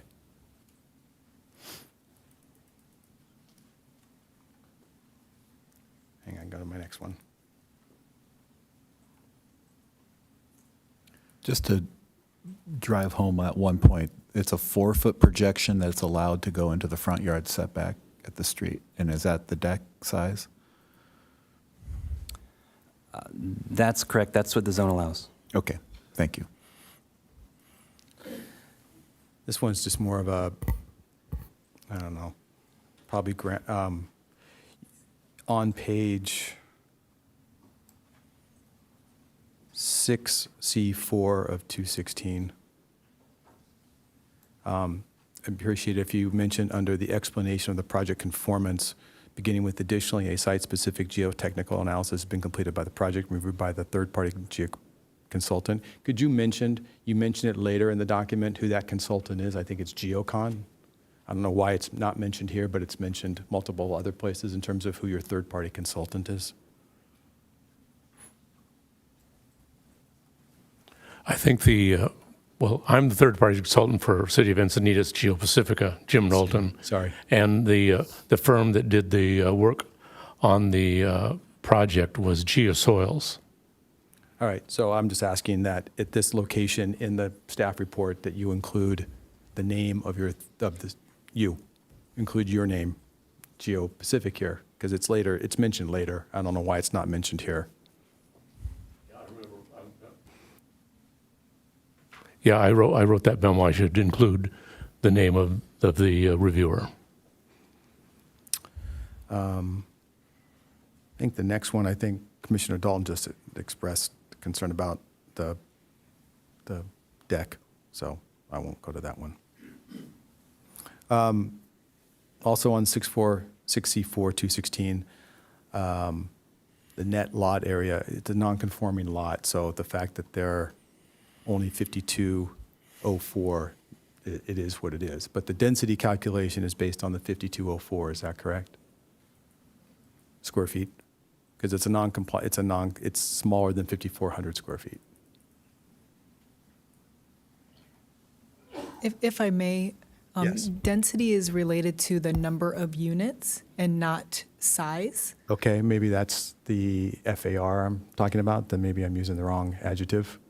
So because this lot is 5204, is that how the FAR is calculated? It's based on the gross lot area. Gross lot area. And this is a non-conforming lot, correct? Legal non-conforming because the minimum size should be 5,400 square feet and the site's only 52? That's correct. It would make it a legal non-conforming lot size.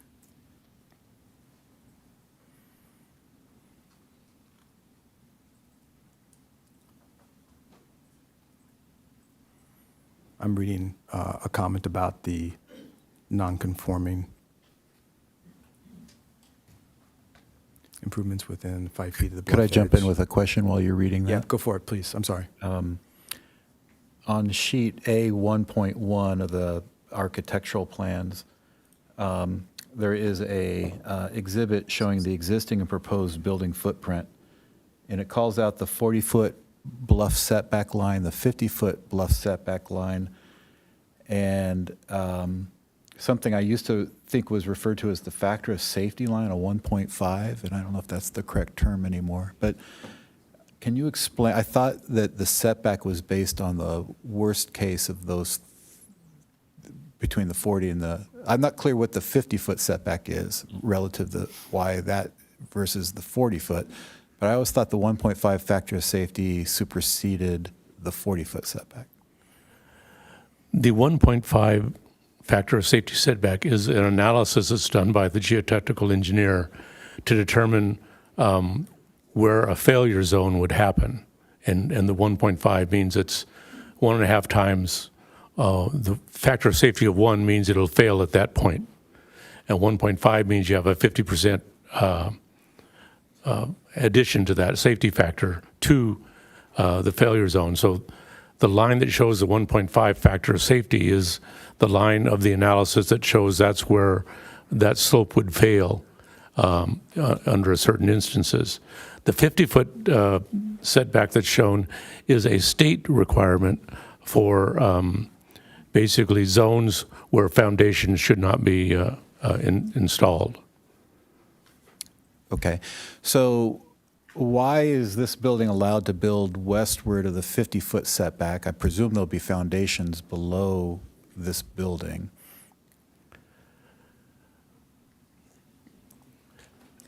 So if I can, maybe if you can correct me if I'm wrong, Jim, but the 50-foot is an establishment of when there's an existing structure and whether or not we look at that 50-foot and whether or not the improvements they're proposing requires a coastal development permit. So that's from a planning perspective. And then the bluff setback is you start at 40 feet. That's the minimum required on bluff properties. And then there's the safety factor, which 1.5 safety factor, and then there's an erosion rate. You combine the two for your required setback from the bluff. Sometimes that's 40 feet, sometimes it's 41, sometimes it's 60 feet. And so in this case, the way it was calculated came out to 40 feet was the allowed setback. I hope that clarifies what you were looking for. It does clarify, though. It's not, I thought it was always the worst case of either one, but you're saying it's an combined. average or some kind It's of the combination of. Okay. And the 50-foot setback, then, you're saying really just triggered that was why it needs a coastal, it's going to need a coastal development permit. When there's an existing structure, that's when it comes of importance to the planning department. Okay, thank you for that clarification. Bob, did you have another follow-up? Yeah, on the ADU calculation, this is just really probably for my edification. So the 568 square foot ADU that's in the basement does not count towards their FAR. Is that correct? Is that code? So it's not relevant for the FAR. Basements don't typically count as FARs, and ADUs typically don't count, so it's a double whammy. Strange to me. Double free. I know, it's double free. It just seems strange that it's a living space, and even if it was a basement, it was living space and not an ADU, you would think that that would count because it's not really a basement, it's living space. But hey, I didn't write it.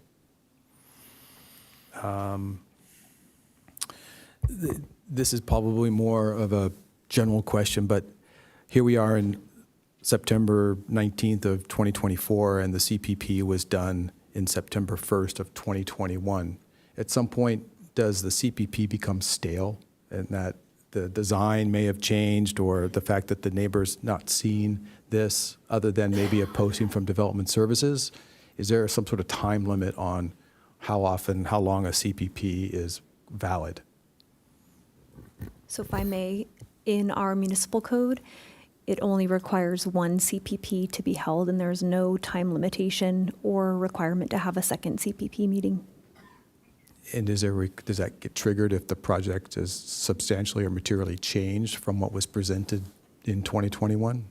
If there are changes, we may ask an applicant to reach back out. I think in this instance, there were 4 attendees and no comments that came out of the CPP. Was the plan from 2021 materially different than it is today? And if it were to be materially different, would staff recommend a new CPP? I'm not aware that it changed significantly. Okay.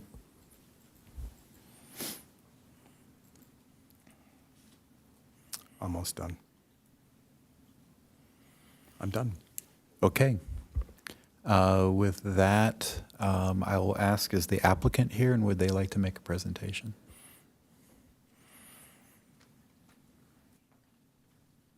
My name is John Beery. I'm the architect for the project. Also, we've got representatives of the owner here, the coastal consultant and his attorney. I'm here, and they would be also to answer any other questions you might have that staff can't answer. Okay, thank you for that. Are there any questions of the applicant? Okay. Are there any public speakers on this? Well, I did see on the drawing a large hatched area where bluff landscaping is being removed. Can you explain why that would be?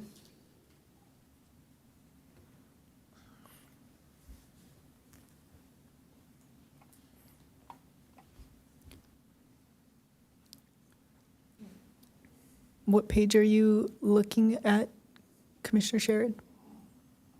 I was looking at the project plans, I believe. I'm not sure which sheet. Let me check.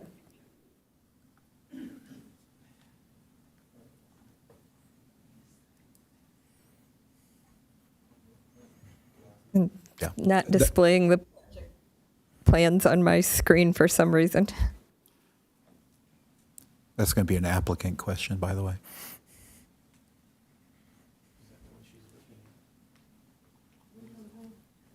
Should we be looking at Can you look at the screen and see if that's the one you're talking about?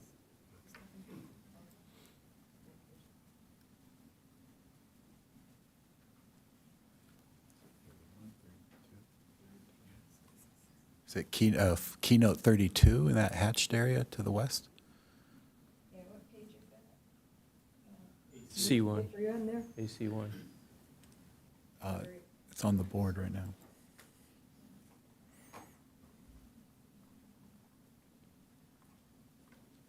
Existing concrete flat work to be removed, or to remain, sorry. We're not doing anything in the backyard. Okay.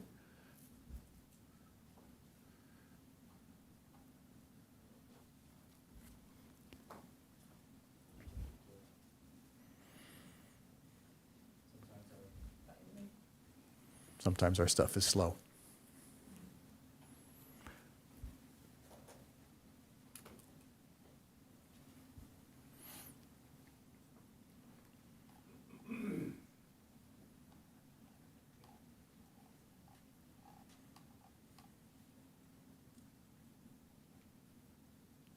Maybe you could just answer, is there any vegetation on the western slope that you're removing? No, we're leaving the landscape as it is. That deck and everything is there. We're not touching that. If we do, then that has to be reviewed as part of the CDP. Okay, thank you for that clarification. Thanks. Okay, there were no public comments or speaker slips submitted on this item? No speakers. All right, so I will close the public portion of the meeting and open it up to deliberation. I forget who polled this meeting. Bob, were you able to answer? I was. Answers to your concerns? Yes, my questions were answered satisfactorily. Thank you. I see this house is significantly smaller in its footprint and further away from the bluff. It feels like it's a safer house than what's currently there, and I would support it if I could get a motion from someone. I'll make a motion to approve the project. I'll second that motion. Okay. Susan, are you with us? Any concerns? I'm good. Okay. So been a first and a motion and a second. I'll call the vote. There's a correction. I was the mover.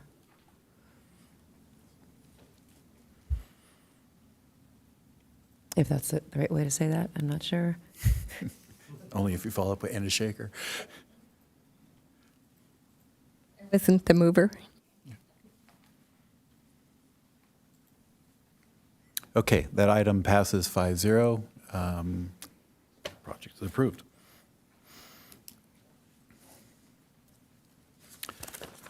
Okay, with that, we have completed the consent calendar, and we'll move on to the regular agenda items, starting with item 8A. I would like to take a brief break before we jump into this, but I would like to take a moment to clarify. We closed the public comment at the last meeting. My intention is to reopen the public comment tonight, but I would ask Dina, how many public speaker slips have been received for this project?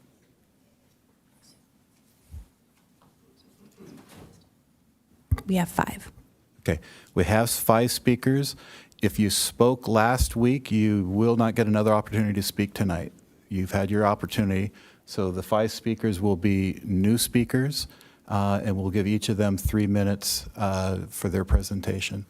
So with that, I'd like to take a 5-minute break, and we'll reconvene here in 5 minutes.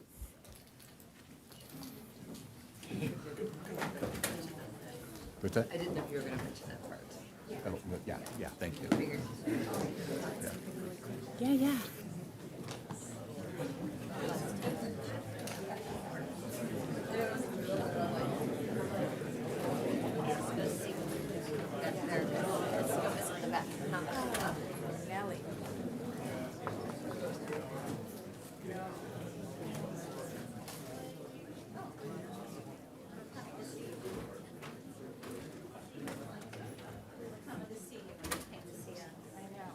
I was just taking a walk. Yeah, exactly. So did you put your name in? Oh, you did. That's right. Such a great point. Procedure. That's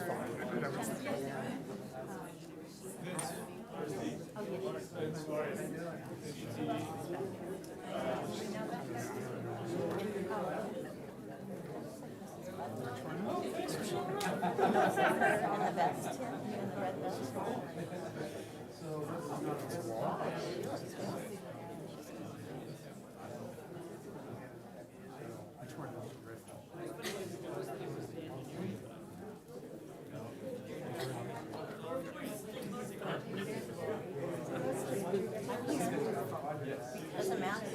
I could go home and clean my house tomorrow with his girlfriend. Yeah, they flew him up to Spokane.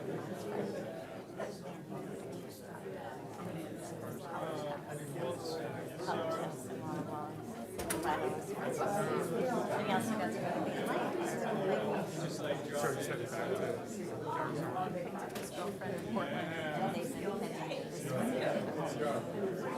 they visit Cape. And he has back. He was supposed to have a break, which is why he didn't speak, because he thought, I can find out the land, living in Alaska, playing baseball in Alaska.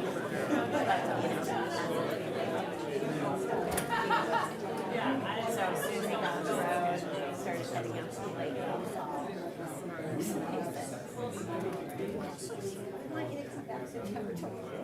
And we looked at the calendar, we're like, wait a minute, it's Wednesday. And what if they wanted to report at 7 a.m.? Tuesday, so poor kid. But he's having a good time. He and his girlfriend went on a run today. Lifted weights. They're both very athletic. Yeah, I want to. If he decides he doesn't want to, he wants to wait another month, then I'll probably just go.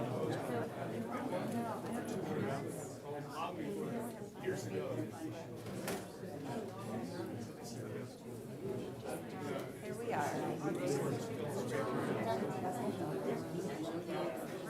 She said she's really disappointed. And I said, you always get good news. And she said, no, I didn't get good news. I said, well, I knew you were going to lose. That's fun line. What's it called? Density bonus. It's not. It wasn't designed to make people hold. It was actually designed to help people who aren't.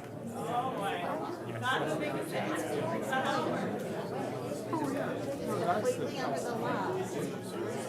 At one time, but there are no first people that No.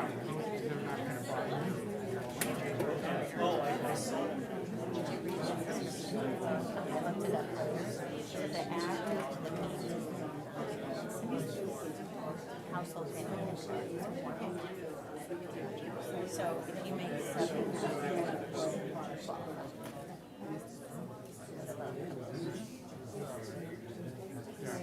right.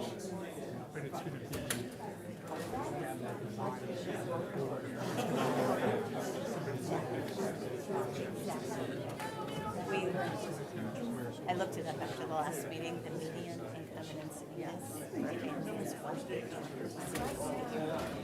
So the qualification for the low-income properties is half of the designated level. So 78,000 a year, you make 78,000, but if you're and most of your pay is table, you totally qualify. And, you know, no, you have to make under that. So let's say your wife has a job, she's a teacher, and her husband's a worker. So they would probably qualify. That's good, that's what we want.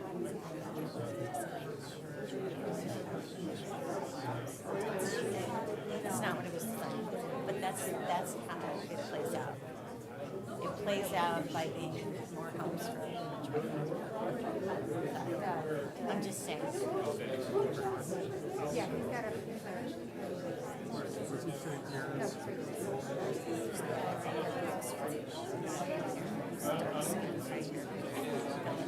thin right here with my elbow.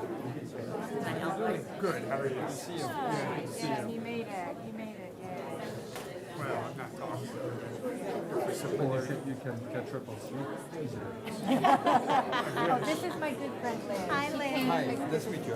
Nice to meet you. I've been reading your emails. Thank you very much. I live on Gardena. I live on Gardena Courts. Yeah. So I live just. She's on my. Just off of Melba. Oh, okay. On the other side, on the west side of San Diego High School. Yeah, we have a nice little quiet neighborhood there. Yeah. All right. I want to just, you can put, you don't have to speak, but you put in support, right? There's a thing, you can check your support, your, you don't, yeah, I'm going to put that.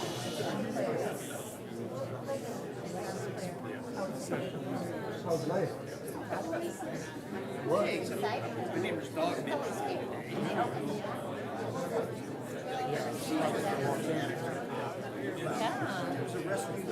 About her. So what does she have tonight on her training?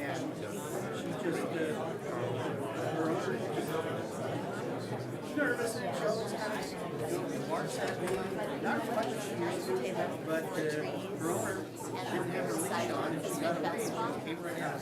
That would be nice. They were very apologetic. I got a care package, you know, and card.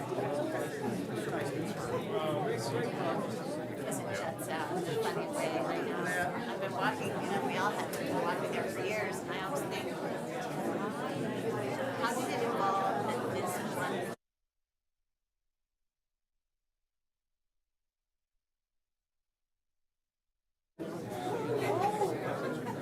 Like you went to Home Depot and got asphalt and just did it yourself. You're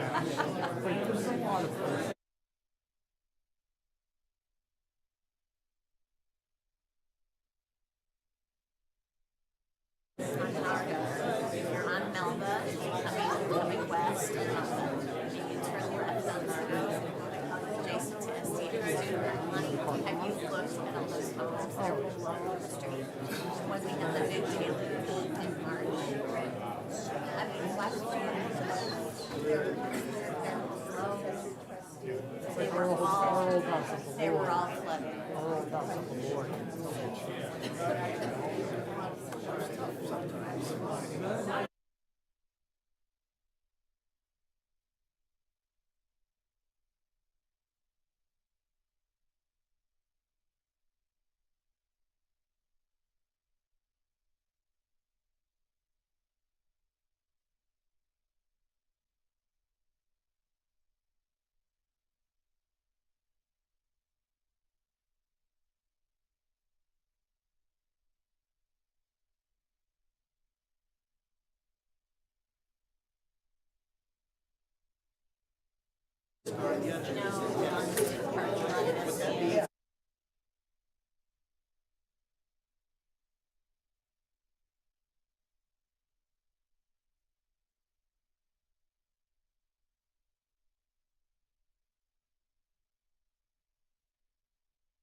Okay, if we could take our seats, we'd like to get started.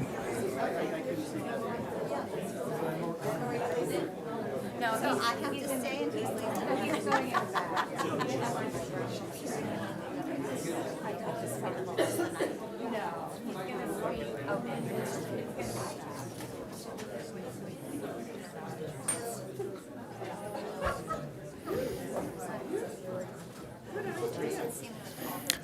Okay, if we could settle down, we'd like to get started with the next item, item 8A. Item 8A is the Torrey Crest Residential Subdivision, case multi 004309, 2021. This is a continuation from our last hearing, as you well know. Just one clarifying note, I am opening the public comment, and the applicant will also be given time to respond to any new information or comments made here tonight. With that, I would do a brief disclosures, if anybody has any new disclosures to make since last time. I haven't talked to anybody since that time. I pass by it daily. Okay, good. But All right. I'd like to hand it over to our able-bodied staff person, Jay. If there is any updates to the staff report since last time?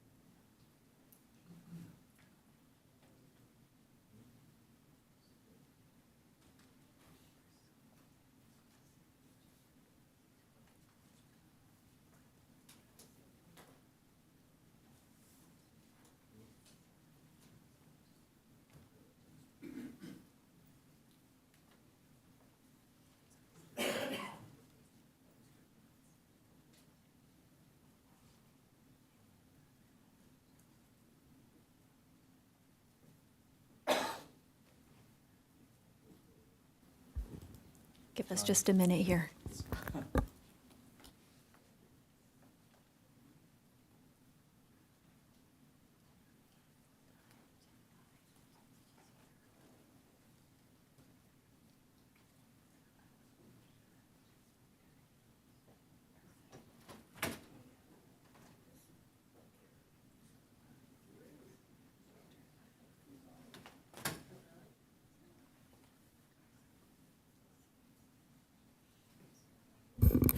Okay, sorry about that. Where's the...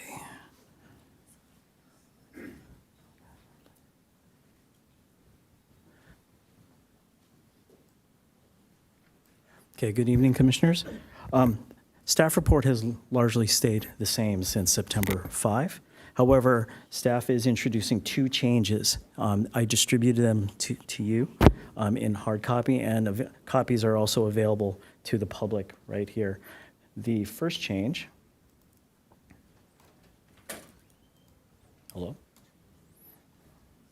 is revision to attachment PC1 SCA 10, which is the standard condition 10 regarding the selection of option B, since there was some interest from the planning commissioners regarding option B, which is the alternative road option for Melba Road and saving the trees, if you will.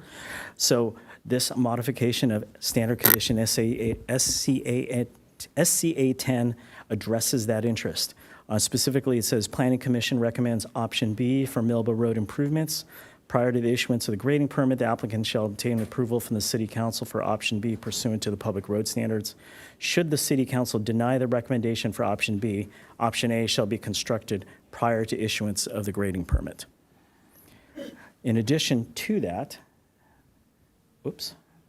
there are other changes that were proposed to attachment PC2, which regards the, using a new program here. How do you get to that other document?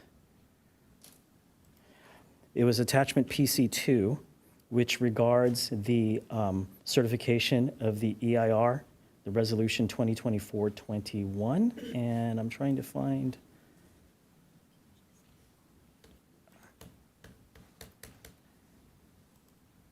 Presentation.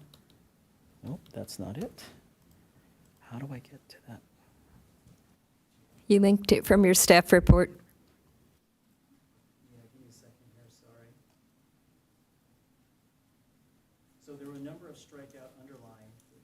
There's a number of strikeout underlying here, as demonstrated here. Basically, what staff did is, so this is the EIR, I'm sorry, this is the resolution that would certify the EIR. The strikeout underline was added to address option B and strengthen the argument if option B was selected with the findings made in the EIR.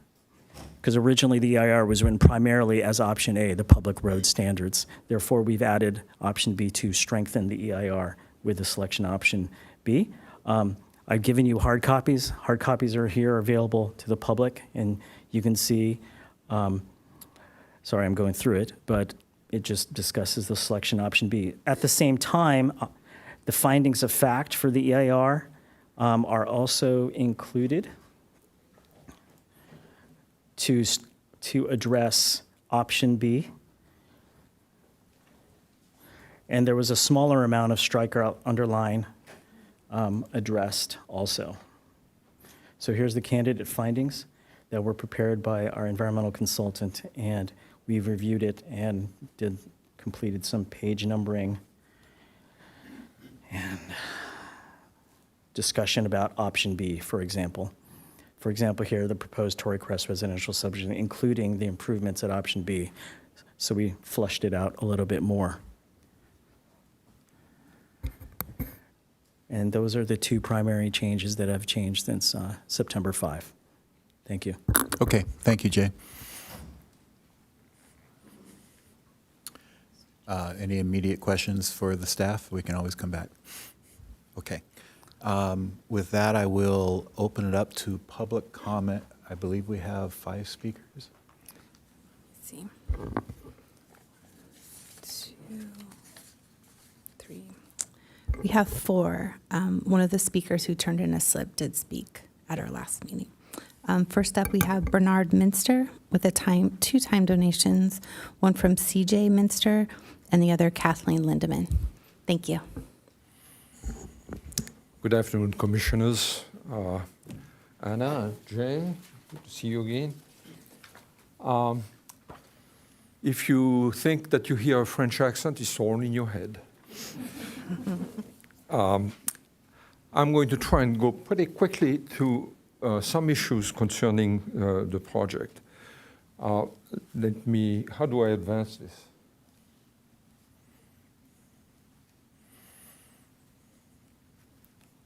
Oh, on this side. Okay. There's no pointer. Okay. I want to talk about the conveyance of stormwater from the east side, which is at the very top of the property, to Witham. And I'll talk quite a bit to the first property that you see to the east. East is up, north is right, is left. The first property, which is 246 on Witham. How do I go next? This is strange. Okay. This property, is there a long stick that I can point things to? Okay. This property is the triangular property that is at the end of the development, and it was occupied by Lois Kelly, and she had difficulties for years when the development was occupied by large greenhouses.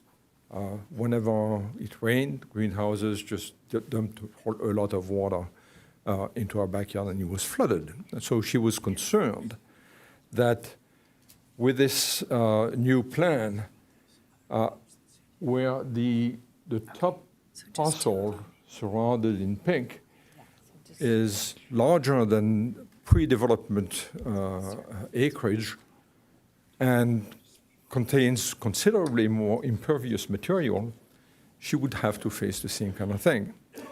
Now, this has been discussed since day one of this proposed project. I think there's some talk about it in the CPP. This discussion led to several projects, several plans. I'm not going to go through all the plans. We had objections to some of the plans, and the current plan has a BMP, a bioretention basin, painted it green on this map, and that gathers all the water from the top closed polygon in pink, and then takes that water and conveys it to Witham through a system of pipes. This pipe has 5 runs of pipes, or 1, 2, 3, 4, 5, 6, actually, 6 runs of pipe. And we were a little bit concerned about what would happen if there was any kind of leak. This is the property again. This is looking to the west, and the top part is a bank that is dominating the property. The horizontal black line is a geological feature. The top of where it's cropped is approximately the property boundary, and the bottom horizontal line is where the backyard becomes flat. If you look at it from another direction, the house is up in the middle. You can recognize the flat area, and you can recognize the slope. Now, the slope is actually pretty steep, and we actually surveyed it with a LiDAR. Those renderings were 65,000 points of LiDAR. And what concerned us, and concerned us multiple times, we talked to Brian multiple times about this, is what's inside this red box. These are pipe runs number 4, 5, and 6. Number 4 is steep, 18.7%. Number 5, all of a sudden, is pretty flat. And number 6 is reasonably flat and goes all the way to the street. Now, I was raised in the mountains, and whenever you have something like this happen, you know that you have potential shocks happening in the hydraulics. And the way you define that is by the Froude number. The Froude number, if the Froude number is less than 1, you have subcritical flow. The current modeling using uniform flow is okay. Between 1 and 1.5, it's supercritical. That means it's turbulent, and you can have hydraulic jumps, usually ondular hydraulic jump waves, which may touch the top of the pipe. Above 1.5, you have a great chance of having hydraulic jumps. And if the filling ratio reaches 100%, you have flow choking, and the regime changes instantly to pressurized flow. Now, this is not a big problem in principle, but pressurized flow coming out on the street may be a hazard. And run 4, there's no way to point to anything. Pipe run 4 has a Froude number of 6.2 actually, which is very, very large. It discharges at about 9 cubic feet per second with an average velocity of 20 feet per second. And then all of a sudden it turns to pipe run number 5 with a Froude number 1.65, which is supercritical, but much flatter. And the discharge is at now 9 cubic feet per second. That's the way it was designed. The average velocity drops to 8 feet per second. Now, if you get to the point where the pipes are almost filled, they can't, the water cannot go directly from 20 feet per second to 8 feet per second. So it backs up. You get flow choking. And when you get that, you get pressurized flow. So that begs the question, how does that happen when you don't really know what the rainfall is going to be? The applicant and his contractors will say, well, this is very rare, this is a 100-year storm. But I say, as a scientist, no, do you have error bars? And we've asked to have a sensitive study to quantify the dependence of the flow regimes on the precipitation time series. Now, the 100-year storm is a model storm that's taken from data taken in Oceanside. Well, we know that the time dependence of rainfall matters, whether it's flat, this constant rainfall over some period of time, or whether it increases, comes down, will give you a completely different set of regimes. Also, it depends on location. In fact, we have data, we obtained data from the county showing that in the storm of February 2021, I think, there was a big storm, several days, and Encinitas got a lot more water than Oceanside, by almost a factor of 3. Well, do we want to have a safety factor of 3 on this? And this has to be essentially modeled. And this was not modeled in response to our request. The FEIR said, oh, we knew all about that. No, the hydraulic jump is anticipated.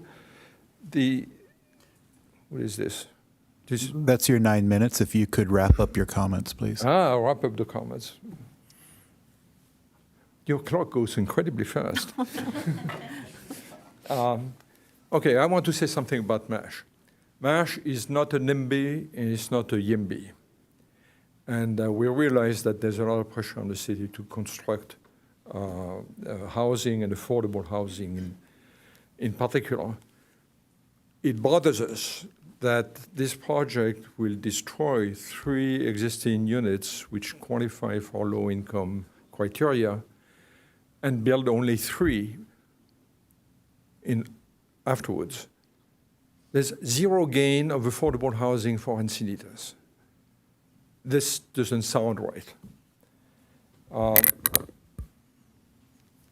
And I listed from my colleagues in MASH conditions of approval that we would like to the commissioners to consider. Recommend option B to the council. That's one of the areas where we have agreement with the developer, and we would like this to happen. Request a revised soil contamination survey because the existing one is woefully inadequate. Provide a complete study of the hydraulic regime at BMPB. Accept, that's probably the easiest thing, MASH's finance professional assessment of wildlife, which is considerably more detailed than the one that was submitted. Specify that box trees are appropriate to... this is the end. You're supposed to be summing it up, and I feel like you're starting to bring in new information. Would you please get to the end of your This is time. the end. Box trees of sufficient size as adequate replacements for mature trees. Evaluate privacy invasion from the property to the neighbors. All questions we had address questions of what we could see from the outside into the property. This is not the question.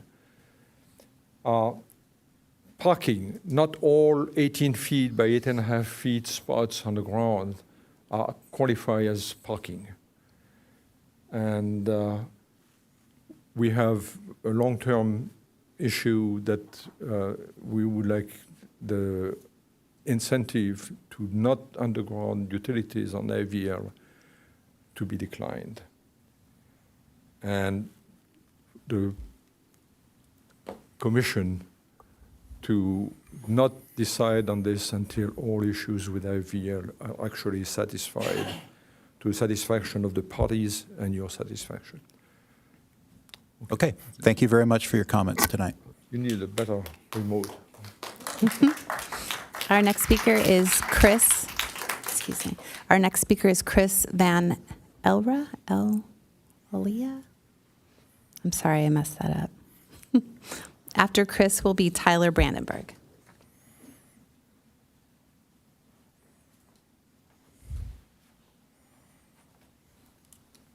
Good evening. My name is Chris Vanellier. I live at 1160 Island View Lane at the very top of the hill and the property that borders the project. I've met with Brian Staver on many occasions, and he seems to be an upstanding individual. But what we do not know is who the project's going to be sold to and how they're going to operate this construction and the project. There are a fair amount of children and pets on this very private road, and we are all very much against the use of Island View Lane for any access to this project. On top of this, the road is quite fragile and in need of continuous repair. Every few years, we have to kind of get it re-asphalted. And lastly, behind my home, it's slated to be 7 feet above where my house sits. There are valid concerns of mud and erosion. And how will this be dealt with if the issue does arise? Will there be accountability? Thank you for your time. Okay, thank you very much. Next, we have Tyler Brandenburg. Following Tyler will be Gary Studer. Good evening. How are we tonight? I'm reading a prepared statement from the Island View residents. I'm a lifelong Californian, and I've lived in Cardiff out of my 55 years, probably 25. So, planning commissioners, I'm sorry to witness senior members on the planning commission that were compelled to tell the newer members that they have next to no power over the projects with density bonus laws, and the projects denied will become worse projects when they return. This must instill a feeling of impotency in the commission and make you wonder what you're expected to do and where your discretion lies. The tactic is used by developers to gain acceptance for flawed projects. This is a discretionary project, so you have the power to make it better and ensure that it meets the standards and follows the ordinances of the Encinitas City Council plan, or Encinitas General Plan, when possible. I hope you do not feel that you must approve a project as is just because it could be worse. I am sure that you will not I'm sure that it is not the low bar that our planners and this beautiful town have accepted. In an attempt to approve this project, our community has asked the applicant for some changes. We have asked for balance between 1- and 2-story homes, and we got a no. Instead, single stories went from 12 down to 7 out of the 30, which was the opposite of our request. We asked that homes be swapped on the plans, 2-story to 1-story, or even partial 1-story, to allow certain abutting neighbors some air and sky, rather than all wall in front of them. That was denied. We asked for more variety in the architecture and materials, providing example photos. Again, a no. We asked to maintain the look and feel of this historic neighborhood by reducing unit numbers or sizes, increasing safety and sanity. Resulting space could become a wildlife buffer, a small corridor, or a patchwork of open spaces within the project. The 27 home number was touted by Mr. Staver as the sweet spot, but again, that became no. We request a condition of approval. We asked for further testing of contaminated soils to ensure safety and explicit plans for its removal and for any burial on site, specification of what material it will be fully encapsulated in, and not just a soil cap. But again, we were denied. We request a condition of approval. We asked for further testing. I'm sorry, my mistake. We asked for a second entrance or a wider road and a bigger cul-de-sac for safety, fire defense, and additional parking, and we were denied. We asked for more scrutiny in stormwater basins. The east basin was moved from the steep slope, good for neighbors below, but its adequacy is still in question. We asked for 2 SWMM studies to verify the size and pipe width, contamination, and drainage adequacy. We were denied. Please finish up, please. Yes. We are asking that the padding by the 7-foot wall be denied due to health and safety reasons, dangerous steeper slopes retaining the runoff risks, and homes looming over existing neighbors. Please deny this incentive. It is no longer a waiver. It is up to your discretion and does not preclude the building of the project. Sewer fall can be achieved with deeper trenching instead of height. Thank you for using your remaining powers to add these conditions as conditions of approval and improve this project for the surrounding neighbors and community. Okay, thank you very much. Our final speaker is Gary Stuber.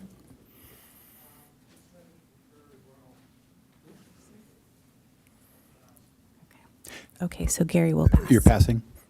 Okay, thank you very much. Okay, that was it? No. You spoke last week, I believe. You did. Yes, but you spoke last week. You spoke last week, and we're not taking speakers who spoke last week. I did not speak 2 weeks ago. I've never spoken on this project. Yeah, she was here. Yeah, you're on our list that you spoke last week. On Tour de Quest? You spoke on another project. I spoke on another one. Yeah, I was here. Okay. She did speak, but. I can check my notes. Tour de Quest pressed up last week? Yes, or 2 weeks ago at the last planning commission. I'll go grab my notes just to verify. I'll grab my notes. I spoke on Drews tonight.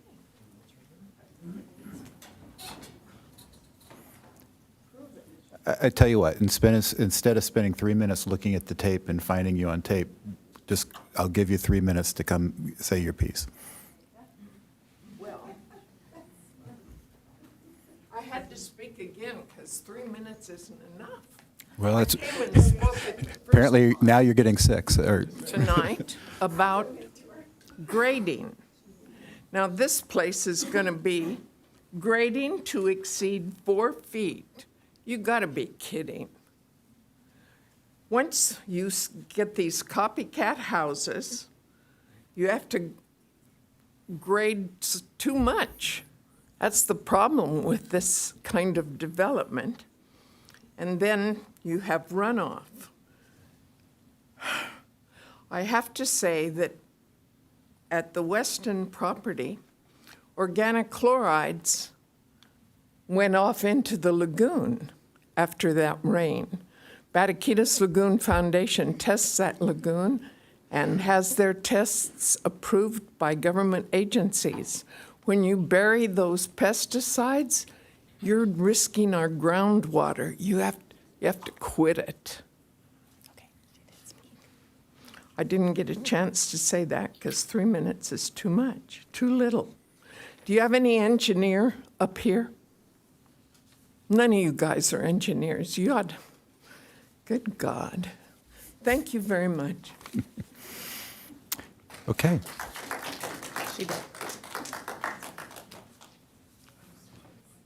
Okay, what I'd like to do is offer some time to the applicant if you'd like to respond to anything you've heard tonight. And how many how many minutes? 9. Okay.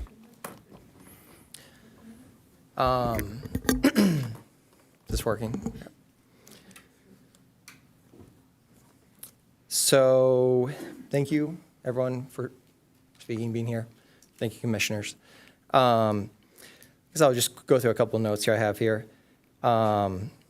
On the Witham conveyance, we feel very comfortable that it's been oversized so that while these hydraulic jumps, which is just where the water backs up a little bit in a pipe, can happen, we've made this so it can handle, these manhole lids are to be screwed shut and watertight, and it's heavily oversized, so we're not worried. It was something we had discussed extensively with this set of neighbors, how to make a basin that does all the things that it needs to do hydraulically and for treatment of pollution and all that, but have it absolutely foolproof if it does overflow, no matter how much it rains and how long, that gets conveyed to Witham. So we feel comfortable with that. Miss Kelly has already sold her property. The buyer, Chris David, is a civil engineer. He's reviewed the EIR. He has not, expressed these concerns. We met most recently. In terms of, Bernard mentioned affordable housing. There are not 3 affordable homes on the site. There are 3 homes that have been rented out at a market rate that's relatively low. They aren't necessarily rented to someone with a low income. They aren't necessarily rented to, they don't have to be rented. They could be, that rent could, like that little White House in the front, maybe the market rent is $4,000 per month. Yes, that's a low rent, but it's not in any way constrained by the requirements of a deed-restricted affordable home.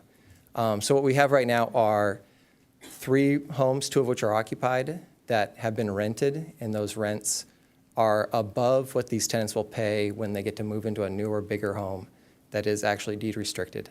So these are just 2 fundamentally different things. So the requirements from the state level are you making more housing than currently exists on the site? 6 homes to 30.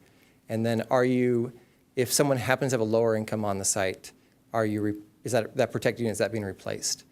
And in our cases, these tenants will actually pay a lower percentage of their income for rent in the future, and they'll be able to use that as the amount they pay to buy these homes. So it's just a very different thing. Another speaker, Chris Vanalea, brought up road maintenance. I just want to note, we have not determined if we'll use Island View for construction. There is a state law about how private roads are maintained that would require us to, pay or pay for any specific use from our, any use associated with our use of that road. So there is already a mechanism for us to have to rebuild that road or do whatever is required to get it back into its current shape if it is used. So if it's used by some pickup trucks, no big deal. If it's used by heavy equipment, maybe that would be something the builder would not prefer to do given this. The next speaker, asked about some single-story homes. We do 7 is more than is required by code, and we did not use a waiver for that or any other change. We could have done 0 single-story homes. We chose to do 7. We're very proud of the architecture. It's 4-sided. It's great. It's going to be very nice. There's kind of continues these questions about encapsulating the soil. This is a marker layer that gets put on top of it. It's not like a tank down there. It's similar to what the city did in the Encinitas Community Park, where they put 45,000 cubic yards of impacted soil under a baseball field. There's just a layer down there that says, hey, if you're digging down here 7 feet down below grade, under a house in our case, and it's on title, you would come across this later, just say, hey, there's something here you're not supposed to be digging in. The way in which the pads are built up, we have to get the sewer has to connect to the elevation of the sewer in Melba Road. I think that's enough for me tonight. Wayne has a couple things to add for me.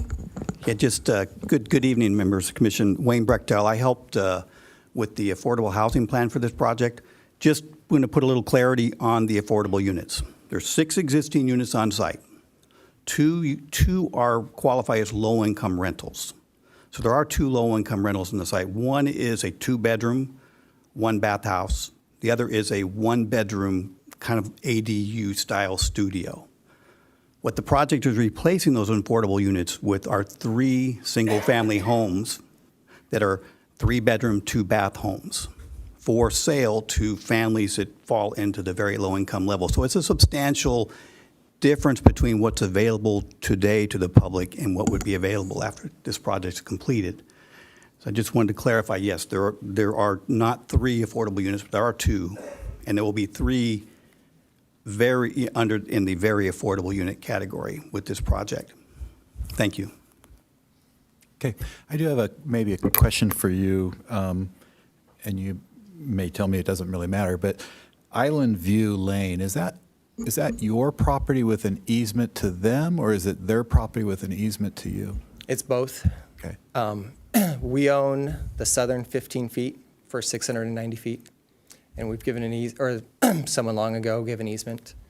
And then vice versa, the next 15 feet north of there, we have an easement. So we have a effective 30-foot wide easement, and we're not planning to use any of it. So a lot of these concerns are moot, once the project's built. Right. Would it be possible to pull, Jay, could you pull up a site map for me? I think it was the. Are you looking for Island View?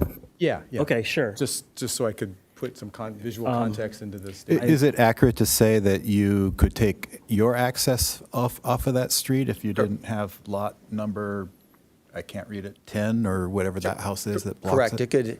We could have elected to have the whole thing connect. We didn't want to become a pass-through, but we could have made it so you drive from Belore over to Melba via the project.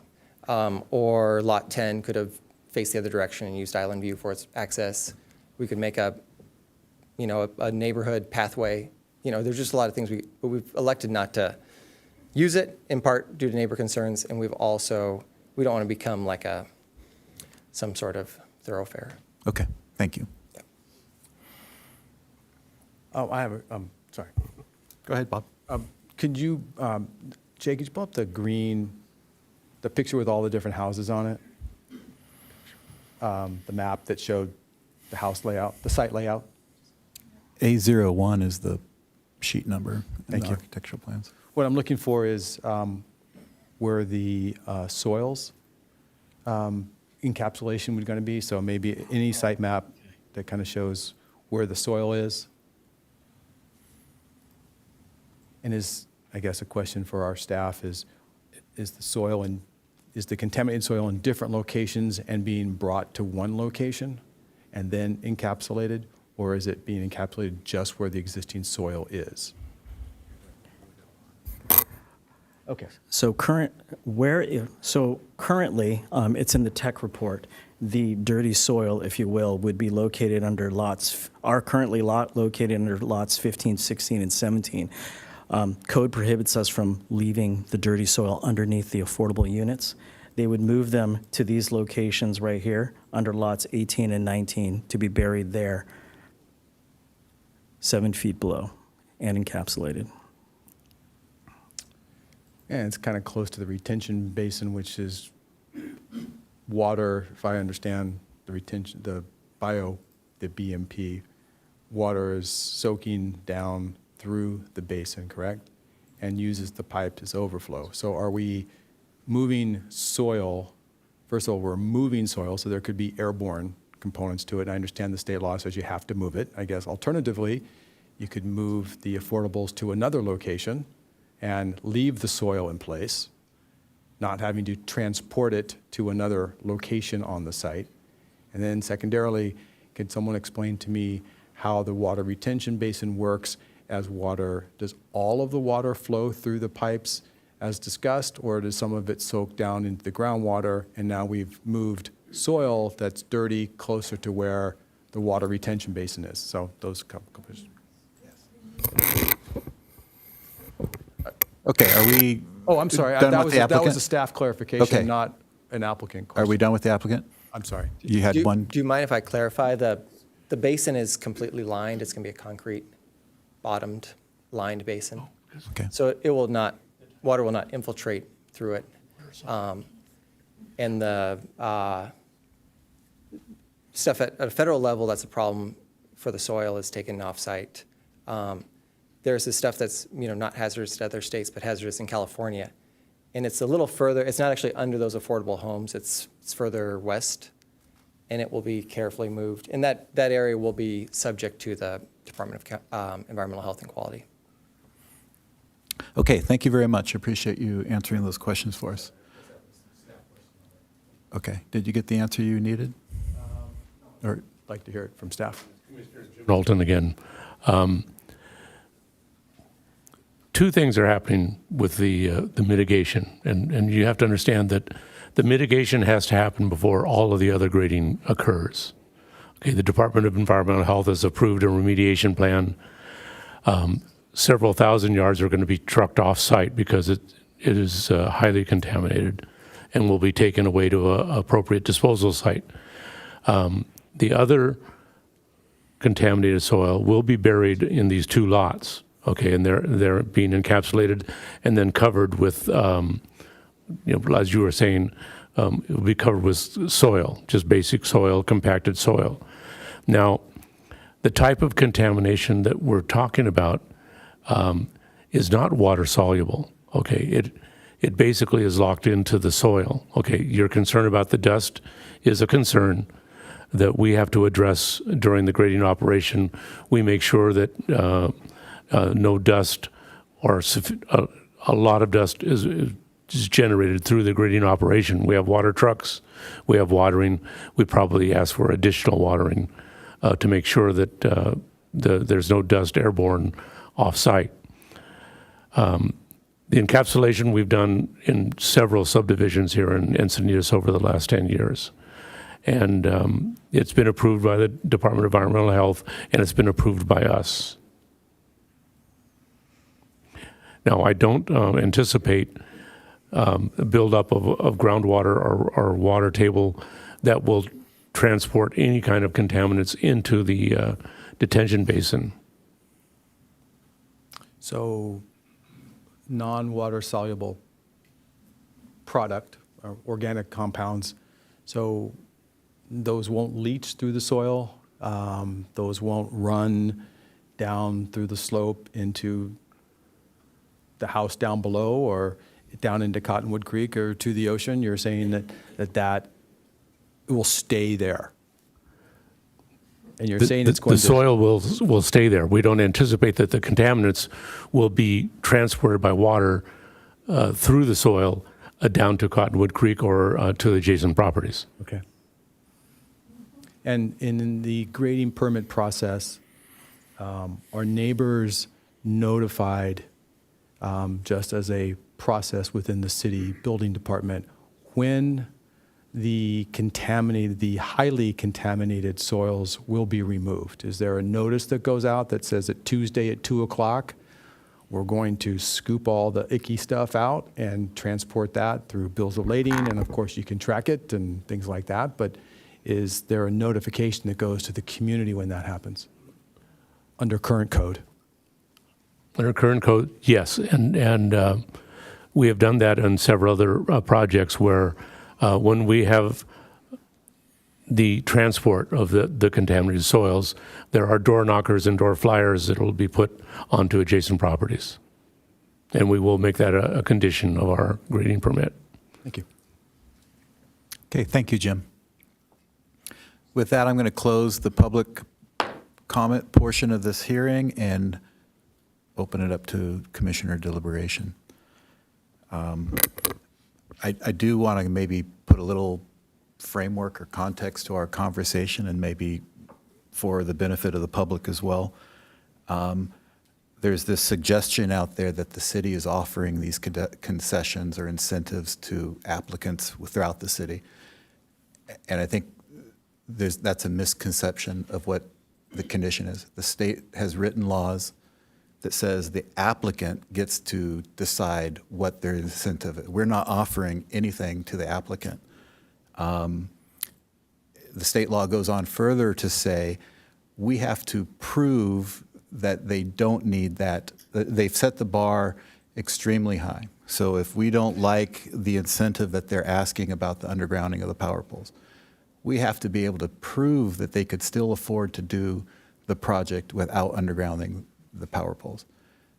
Very hard. I mean, anything that causes any amount of extra cost is arguable that they can't do it.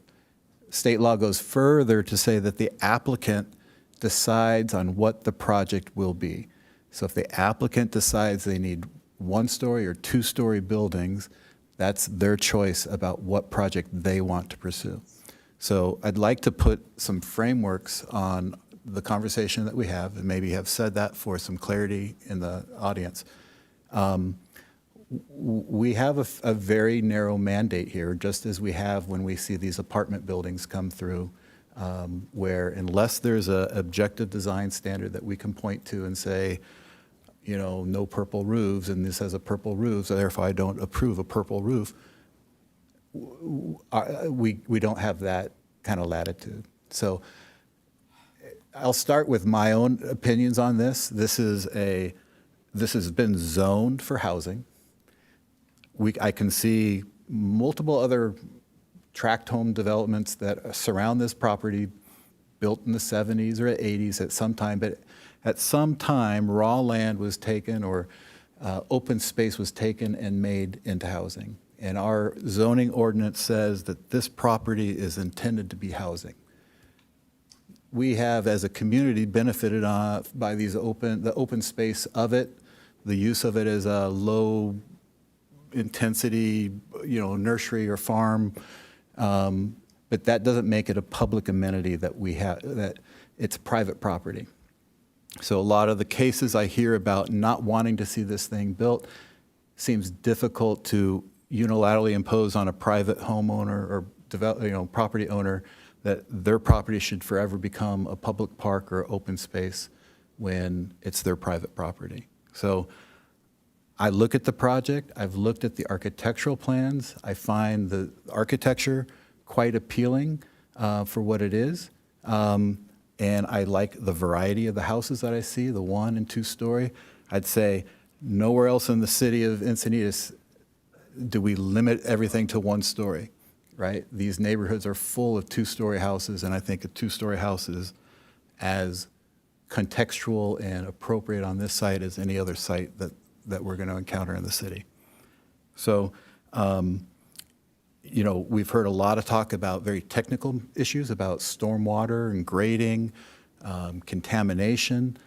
There are county permits, there are third-party consultants. There has been a slew of technical documents to advise and require a certain handling of all of this material as far as the contaminated soil or how stormwater is going to be calculated and transported and all that. I think I'd be very uncomfortable stepping in and trying to, as admittedly I'm not an engineer, that I would come in and presume to be able to engineer this project tonight and advise that the stormwater is inadequate. Things are going to change in that neighborhood, and I get it. That can be a shock to people. But in the end, I'm going to support this project. I think it's a very good example architecturally, and the issues that I might have about the side yards and the size of the lots and all that stuff, if it has a waiver or an incentive associated with it, I don't see a way to deny those items. And I'll just, to be frank, I don't find the width of the lots to be a concern of mine at all. I see much smaller lots throughout the community. And these buildings look, to me, very much like any other tract home project that we would have approved in the past. Okay, so you're certainly entitled to your opinion, but tonight, we're going to debate this, and this is not your forum to shout from the audience. Okay? I have a few things I'd like to say. Please. If you've wrapped up. Yes, please. Okay. With respect to the EIR, I looked through that, and I have some concerns, and I'm not sure if this is for staff, probably. With the bird survey, I know that we got a lot of pictures about the wildlife, and there's a lot of birds, right? And so the report, the environmental impact report, explains that taking that into account is important, and that they're going to survey. They're going to do a nesting survey about these birds. And what I don't understand about that, and I need clarification on, how exactly are they doing this nesting survey? It talks about using binoculars if they have to be 100 feet away and this and that. If the trees are full of birds, believe me, there are nests in the trees. So I'm not sure how they ascertain whether the birds are in the trees when we know there's birds in the trees. You know what I'm saying? And so I'm not really sure how useful the nesting survey is. I mean, birds nest, it said from certain months, and then raptors a little bit longer. So the normal birds stop nesting, it said August 31. I don't think it's that cut and dried, but Maybe I understood that was a condition that grading would not occur within those nesting periods, which seems like that would be supporting what you're hoping to do, is avoid it disrupting nests. yeah, I just kind of, I have doubts that they can really ascertain about these birds. Okay, then I had another couple of questions. They have proposed to do fencing around privacy fencing for every single one of these lots. And they say it will either be vinyl or whatever. In my opinion, that's not a necessity for the project to have fencing. And I think it's bad for wildlife because, as we know, I mean, I live a block away from a commercial strip. I live a block away from Encinitas Boulevard, where we have, you know, the mall where there's Trader Joe's and Ralph's and lots of shops. But I still see coyote in my yard. I saw a bobcat take my chickens, you know. This is a little bit more near more of an area where I would expect to see even more wildlife, actually, than I see where I live, and I see plenty. I don't think fences are appropriate for this development at all. I think fences, we know, block movement of wildlife, and they're bad for wildlife. So I don't understand why they need fencing around each lot. And I think it's something that we should condition, that they not include fencing, individual fencing like this. There was a public question, can ADUs be subsequently added? Maybe that's a question for Anna. Yes, they are able to be added. Okay, so that's an answer to that public comment question. And then there was on the environmental impact report on ES 10, it talked about activity in the TPZ, the tree protection zone. And my understanding is there won't be any activity in the tree protected zone, would there? Not supposed to be any activity in the tree protection zone, is there? That's correct. That's the tree protection zone.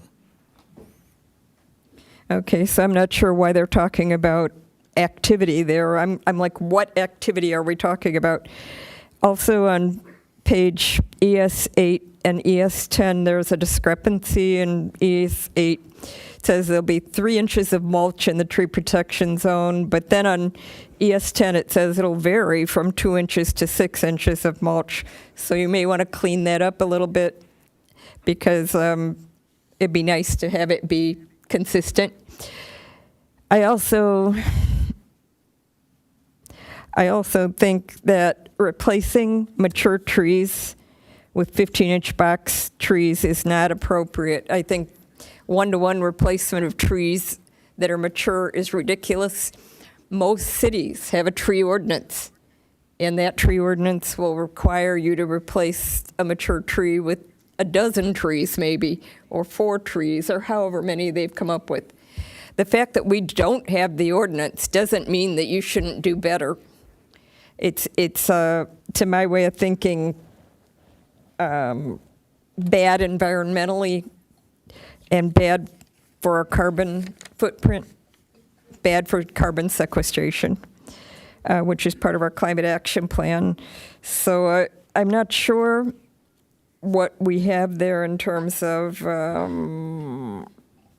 changing something like that, but I highly object to that part of it.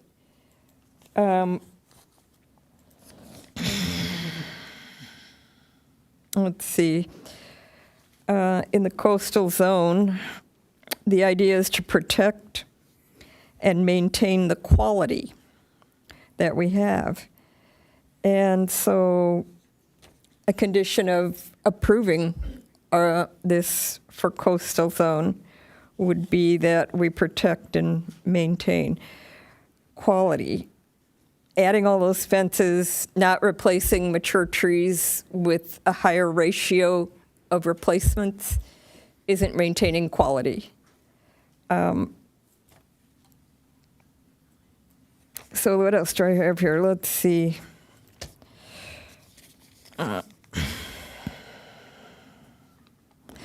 Okay.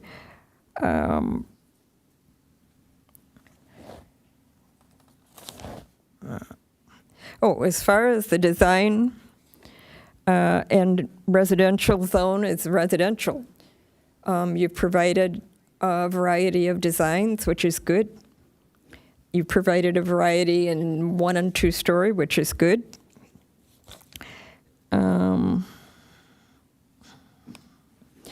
About the soil, wow. It sounds really nasty, and it sounds like the sampling was really only done in some parts of the site, not everywhere. Apparently, it was focused towards the northern end where there were the most of activity with greenhouses originally. But apparently there were some areas with wooden structure that also had pesticide that weren't tested. So I'm not sure that there's been a thorough enough contaminant evaluation, but staff would have to speak to that. It's not within our purview, I think, as commissioners. The runoff is a definite concern, but again, I'm not an engineer. That's something hopefully our staff has seen to. So those are most of my comments. I just make sure I don't think I missed anything. Yeah. Oh, the hydrology. Yeah. I don't know. There was a really long comment letter that addressed that. I know that our city needs affordable units, and I know that this site will give us 3, very affordable. And so I'm in favor of having the affordable units, but I would like to see a higher ratio of replacement trees. I would like to see no fences. At the most, maybe a defining entry or something like that I could understand. Otherwise, I can't support fences. I can't support a one-to-one replacement for removal of the trees. Susan, I've made note of your comments regarding fences, nesting, tree replacement, and the tree protection zone, though I think you answered your own question there. So what I'd like to do is go through the commission and see if I may. there starts to be some consensus around any of those items. Yes, please, Brent. This was a very complex project, made for me more complicated by the inclusion of a significant number of waivers and concessions. Particularly many of the core building standards set by the city. Items such as the Island View Lane plans seemed questionable, somewhat vague. Can you clarify that comment? Your concern about Island View? So the outline of the project area included Island View Lane, yet there were no specific plans for that area and left open from the applicant to do what they would like at their discretion sometime in the future. Perhaps they have made up their mind now, but they could change their mind later, and yet it's included in that outline of the project area. I took it be that the Island View is already an existing private road, that Understood. land that outlines it, that they're not proposing anything because there's already improvements there. Unless they change their mind. I think there's reciprocal easements that 15 feet of it's theirs, but they have to maintain access to the neighbors there. I think those issues have been vocalized and certainly addressed, but I still found them vague and somewhat questionable. The soil treatment mitigation, I think, was also questionable and a little bit lacking of some support. I don't know if enough was being done. It was a little bit undetermined. The Melba Road sidewalk, Plan B, of course, I was supportive of it because it seemed to be a more progressive way to try to keep the trees, but I would imagine there would be a Plan C, one that, cut the easement way back beyond the trees and let perhaps those trees, grow up to join the other heritage grove trees someday. The use of affordable units provided in the density bonus was also being used for the replacement requirement limits, and I understand those are just guidelines, but they also seemed a little, more could be done. I felt that there was definitely some, one could make arguments that many of the findings made could be made to deny the waivers. Some examples of those,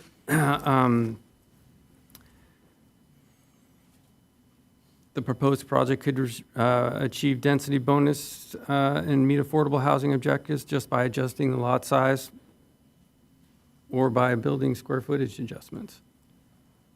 The replacement of the natural landscape with new landscaping is going to result in additional irrigation. So that additional irrigation is going to be imposing on our water usage. Part of our environmental action plan is to reduce water usage, yet we're removing a lot of landscaping that is already naturally growing to replace it with things that are going to need water. I felt like the size of the homes is going to add an additional burden to our electric grid.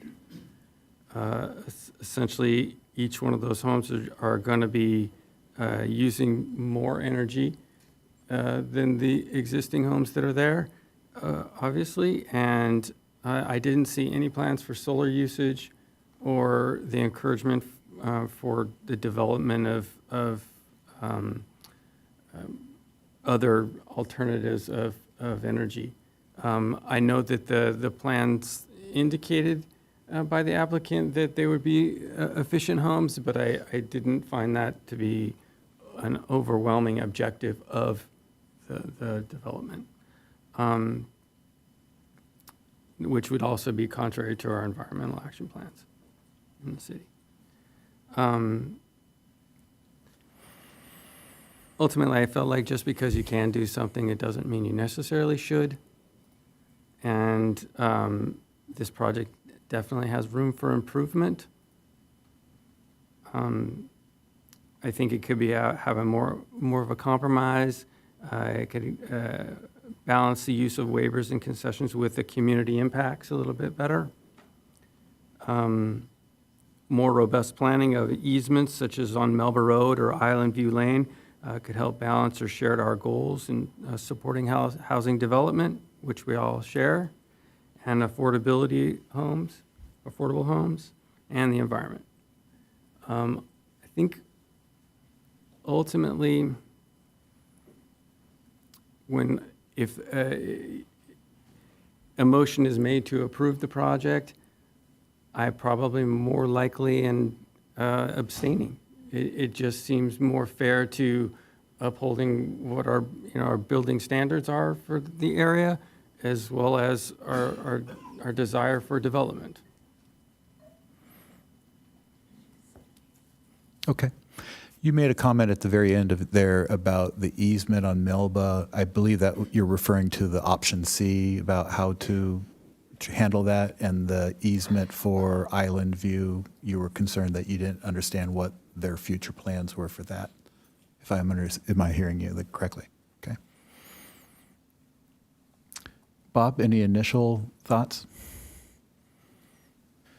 I share all the commissioners' concern in making sure that we have enough housing in the city. And I understand, to your opening comments, that we have a limited scope here, given the state of California's laws that have mandated certain things. And it is frustrating to have someone apply for a project using waivers and incentives, including such things as not undergrounding utilities, because I quote, yeah, it won't make my project feasible. Well, there's other projects in the city that work when they have to underground their utilities, and I can't challenge the applicant on financing structures.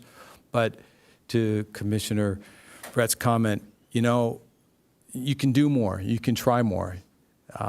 Maybe this developer or this applicant sells the property to somebody else, and that person can still develop the property and handle some of these things. So the use of incentives and waivers is extremely frustrating to me. The city goes to great lengths to put codes in place that everybody else has to follow. And for somebody to get all the incentives, unlimited incentives and waivers for 3 units seems a gross abuse of the application of the state law. I think people in Encinitas strive to do better. We've heard from applicants who build restaurants and create jobs, try to do better and try to be part of the community. The point about Island View Road, it just baffles me that there's not been a commitment to deal with that issue. And the issue's been going on for 3 years, and he stood up again tonight and said, well, I may not, I don't know yet. And that kind of blows my mind. I wonder why they don't access the site off his property directly. Straight off of Melba, right into the project, why they have to go down Island View as an application. And maybe that's something that I don't understand, just maybe ingress and egress issues around the general neighborhood, but why'd he have to use an easement road to access the property when he can just go directly into his property to do all the work? That fact that's even on the table, I'm a little confused by. The other question I had well, I guess that's a staff question. So generally speaking, Commissioner Dalton, I'm frustrated. I think that putting the 2-story houses next to, he can put them in wherever he wants to. I get it. He has the right to do whatever he wants with his property. But to be more considerate of the neighbors and the fact that he's going to grade and put somebody who's going to look right down on the property and maybe have a 1-story versus a 2-story. I'm not saying that he has to make a bunch of 1-story houses, but maybe the location of the houses based on relationship with the neighbors. I don't think anybody wants to have, a 5-foot-high pad looking down on someone's house. And to me, that's optionality that he's created in his plan, and maybe not being as considerate to the neighborhood that he lives in or they live in. Commissioner Sherrod talks about biodiversity. Can't argue with that. I know under state law it's either health and safety, but biology has a lot to do with it too. And there have been quite a few emails talking about birds and when they nest and where they are, and people have taken great pains to go out there and listen to the birds and record the birds and send them to us. I understand they have the right to do this, but things like taking away the canopy is going to take years for that canopy to be replaced. So to Commissioner Sherrod's point, a stick going in when you knock down an urban tree, it does kind of rub me on the climate action plan. It does rub me a little bit that they're just doing the bare minimum on a 15-box tree when you can go out and buy a bigger oak tree and make a difference. So those are business decisions that he's making. He's not required to, but that just goes to, hey, what kind of neighbor you're going to be. So that just kind of feels like I'm going to be the bare minimum neighbor. He can do what he wants. He's got the right to do it, and he's using the state laws to do that. And we're trying the best we can for design guidelines, and staff is doing the best they can about hydrology and drainage. There's an option B that the developer agreed to, so there was some concession there. But overall, I feel like they've gone halfway when they could have gone all the way. It's my general opinion. Yeah. Chris, you want to? I have a few comments. One has to do with solar, and I just wanted staff's clarification on solar. The solar is required per the municipal code, correct? That's correct, Okay. and there's a condition of approval in the resolution along with other efficiency conditions. Okay, thank you. And also, as far as landscaping, what's the percentage? I mean, I know that this project is using, there's a landscape plan too, and the landscape plan has to comply with city code as well, as far as water use. Is that correct? Okay. 50%. 50% native. 50% native. Okay. Just to Brett's couple of his comments about landscaping and water and solar. So a lot of the municipal codes do cover those particular things, and there are requirements set by the city so that those requirements are met for the project. I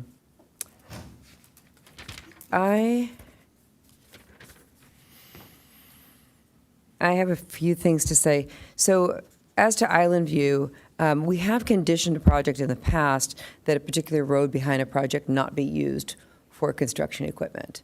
And so I don't know if that's something we'd want to consider here, is to add a condition that they don't use that road for construction equipment.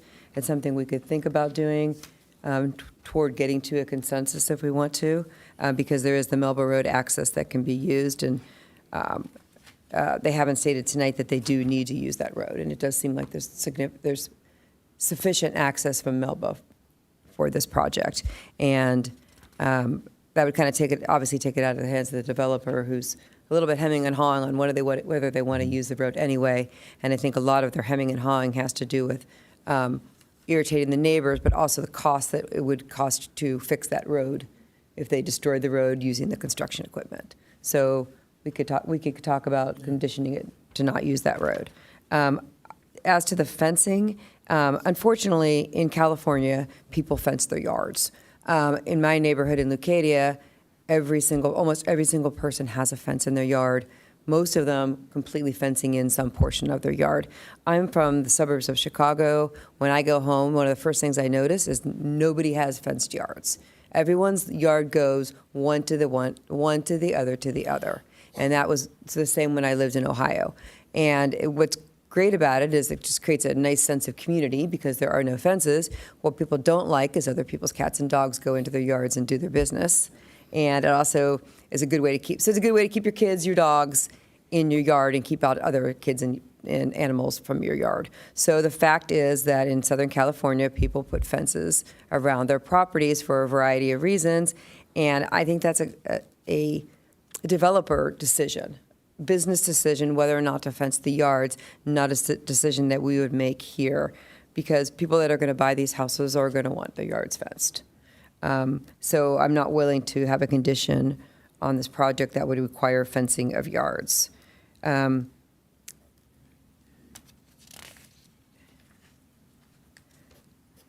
know, we're in a hard. It's a hard job in a lot of ways because we have to consider what the laws are, and we also have to consider people's private property rights. And the fact is that the owners of this property have a lot of private property rights in order to make business decisions to put together a project that they think that they can afford and to make it profitable too. Otherwise, they wouldn't be able to be in business. So I don't want to get into the nitty-gritty of business decisions made in order to make this profitable. So I only have a few more comments.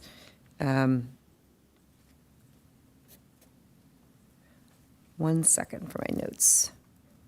I do really like that, and I think that Commissioner Sherrod typically agrees with this, that these are houses that are for sale, And so we're bringing more people into the community who are vested in the community because they're not renting their houses, they are purchasing their properties.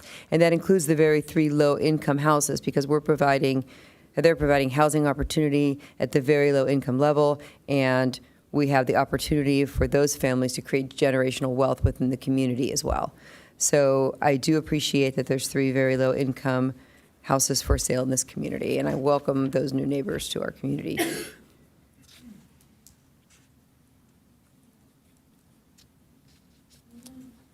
I don't really have anything else to say. I think we should maybe talk about the, Island View and the use of that and any other topics we want to discuss. I like your suggestion on the condition for Island View not being used for construction access. I think they're basically a squabble and leverage and like, can I get your support? Can I, whatever. I agree. I think that's a private matter between them. But I think what we can do is make a condition that they shouldn't run their tractors and trucks up Island View during construction. So I would support that as a condition. To the point that, okay, these guys feel like they've done the minimum, right? And they have. Maybe they have. I think we may actually disagree. But, the code allows them to do the minimum. Well, for instance, last 2 weeks ago when the La Costa Boutique Hotel came in and the code says 50% native plants, he did 75. Yeah. There's an example of a neighbor who lives in the community deciding that he was going to do something beyond what the code was. Yeah. And what I've consistently heard here is kind of, I can do it. But along the lines of something we said earlier, we don't get to pick the applicant, right? I mean, the zoning ordinance has said that houses will go on this site.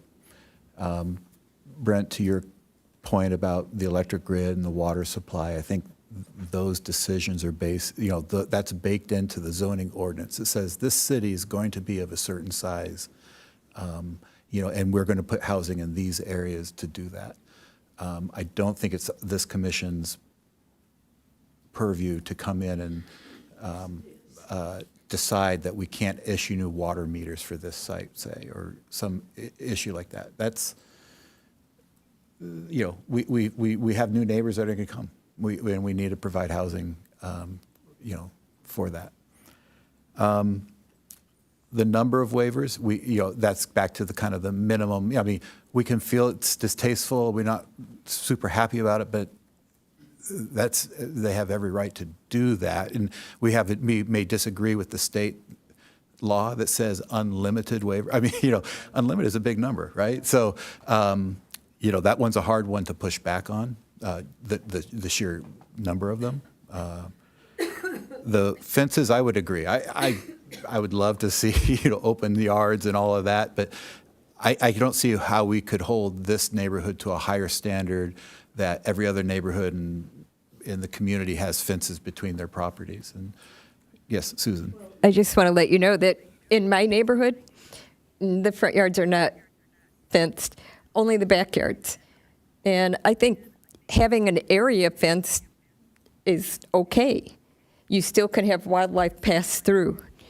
But I don't think it's a good idea to surround each lot, because then what happens is the fences are contiguous, and so you have no ability potentially for wildlife going, like possums and stuff like that. So I think fencing backyards would be fine. Mm-hmm. Do it. But, for your dog, your cat, your kid, whatever. But I just think it's a bad design to put contiguous fences around every single lot. And you're calling it privacy because it's not a standard in Encinitas at all. In fact, we don't even have sidewalks on a lot of the roads. To be clear, are you saying that there's front yard fences that are higher than 42 inches on this project? Jay, can you pull that piece up just for my edification? Yeah, sure. Here's the fencing exhibit.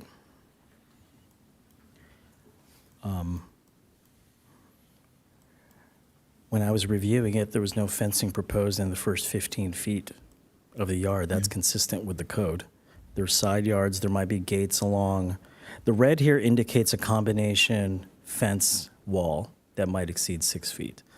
That's built into the design review permit. That's a function of the topography and building the residential pads. But basically, this X indicates, where the fence is. These little horizontal lines there is the gates going in. So I would be surprised if there was So fencing Susan, in the I think front that yard. addresses your concern that these are fenced-in backyards, rear yards, but the front yards are completely open. It does go pretty That's far better. towards the front of the house. I mean, I don't think there's a code that says you can't, but if you just look at lot 23, that fence, and just right down below it, just as an example, you're fencing almost to the front door. So, I don't know if there's a city code for it, but you can, to Commissioner Surratt's point, you're kind of fencing it almost to the street. Oh, you're fencing the walkway along the side of your house. So I think that's very common if people have the walkway along the side of their house fenced. I think it just goes to a lot of fencing. And if they don't fence it, they'd save money and maybe underground the power utilities. Hey, what do you know? It's a pro forma thing.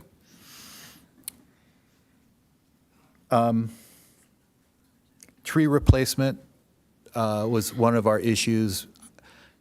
There's an extensive landscape plan. We've been saying 15-inch, but there was also a requirement for 24-inch box trees. I don't know what the ratio is, but they seem to be, it's been reviewed by staff for our landscape plan, right? And they're providing trees of a number that are appropriate or what is required by the city.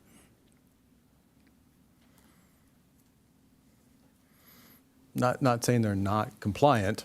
It's just, in my opinion, given what's I there guess what I'm now- trying to do is identify those things that we have discretion over and those things Those we that don't. are, I get it. sure, we can be bitter, but I'm pontificating and expressing my displeasure, but you're right. I understand and I appreciate what you're doing. so I'm I sorry. had more affordable units also on this, but again, I think that goes into the, we don't have a mechanism to increase or to require more affordable. They followed it to the T, and that's what we get to enforce. So, I'm sorry, Bob, I could. No, I apologize. One thing and I appreciate you giving me the opportunity. To the geotech consultant, there was a comment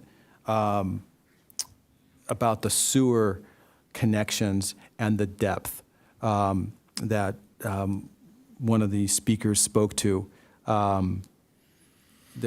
If I understood it correctly, they're talking about cut and fill and building the pads up so they get the grade.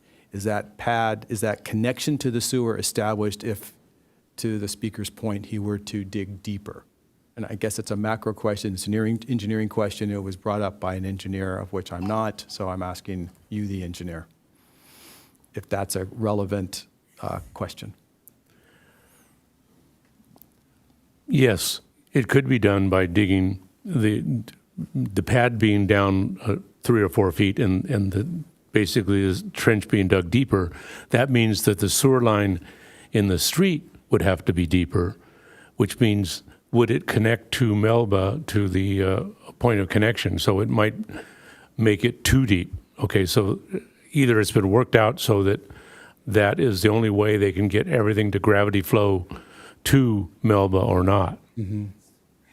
So, understood. So there's clearly option A, option B, and there's probably multiple options. They've chosen to grade up to slope down versus maybe leaving as is and digging a deeper trench and maybe having to do a pumping station to get back up, right? That's just their business. Now, as code, can we make a recommendation to, I don't want the cut and fill, I want you to dig a deeper trench, and yeah, you have to build a pump station and tie into the sewer.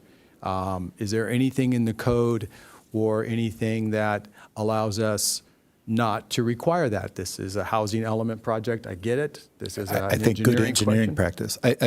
Almost universally around every jurisdiction, nobody wants to put a pump in. No, I understand no one wants to. No, citywide. I mean, city engineers don't let you put a pump in if you can avoid it. So, right? They don't want a mechanical thing that's prone to failure or wear and tear being the element that's in place to keep your sewer flowing, right? You don't want that backing up. I just want to know if the staff has considered the alternative and had any discussions with the applicant over, hey, that's a lot of cut and fill. Maybe you should look at Plan B or Plan C or Plan D as a discussion point, and you resolved it to approve or recommend what's been presented. So I'm just asking a general question. It was brought up by the speaker, if that was part of your conversations and you're comfortable. Clearly you've made a recommendation, you're comfortable with what they've proposed. So I guess it's a rhetorical question. So when you're speaking of sewer, gravity is always the preferred method. Commissioner Dalton is correct. Sewer pumps are not preferred. They're a maintenance nightmare, and when they fail, it's catastrophic. Who maintains the sewer pump at the end of the day? It would be the utilities department, who's not here currently. Okay. But And are there other pumps within the city for developments? yes, I believe so. Yeah. So it's okay for those to have them, but not this project? If we can avoid them, it's preferred. Understand that it's preferred, and I understand no one wants to maintain it, and there's a cost associated with it. But it does beg the question, is this the right grading plan? Are we looking at the right solution on a macro basis? So Yeah. that, if there are other projects that have this pump, is there any reason why we agreed to do this plan versus another plan? Was it primarily to avoid that kind of situation? Yes, and respectfully, that might be a better question for the utilities folks. I'm sorry. It's fine. What I might say is that they've done a grading plan that meets the city's standards for grading plans, right? I guess I'm just trying to bring up, are there alternatives and were they considered? And I understand they're meeting the code, but also if the city has approved other projects that have a pump that doesn't require the type of grading plan that's being suggested, I'm just asking, not being an engineer and not being skilled there, it's more of a, hey, educate me on why this plan versus another plan. Well, I would guess that part of it is because the city doesn't want to incur the cost of having to maintain those pumps and have the significant risk of a catastrophic failure of sewer. But they've done that, Commissioner Ryan, in multiple other locations. We don't know the reason that they did that, though, and we're not considering those plans now. There could be reasons where gravity was not an option in those other plans. But aren't we considering that now because we're looking at the site and what they're planning in terms of their pads? Aren't we considering that now? Isn't that part of the approval process that we're discussing? Maybe I do. Maybe I I'm. understand your question. No, Because I understand when think they can do 30 homes and they can get the waivers. I get that, and they can do all those things. That's not in question. The question I have then is, as a city, what rights do we have to ask the applicant and the developer, Let me put it this way, Bob. I mean, it may be a rhetorical question, really, right? We could tell to the applicant today, we don't like the way you've done the grading. Go away and put a pump in. Right. And they can come back next week or 2 weeks from now and say, by the way, a pump is too expensive. We're going to ask for another incentive, another waiver. You're chasing your tail. We are, as a city, chasing our tail.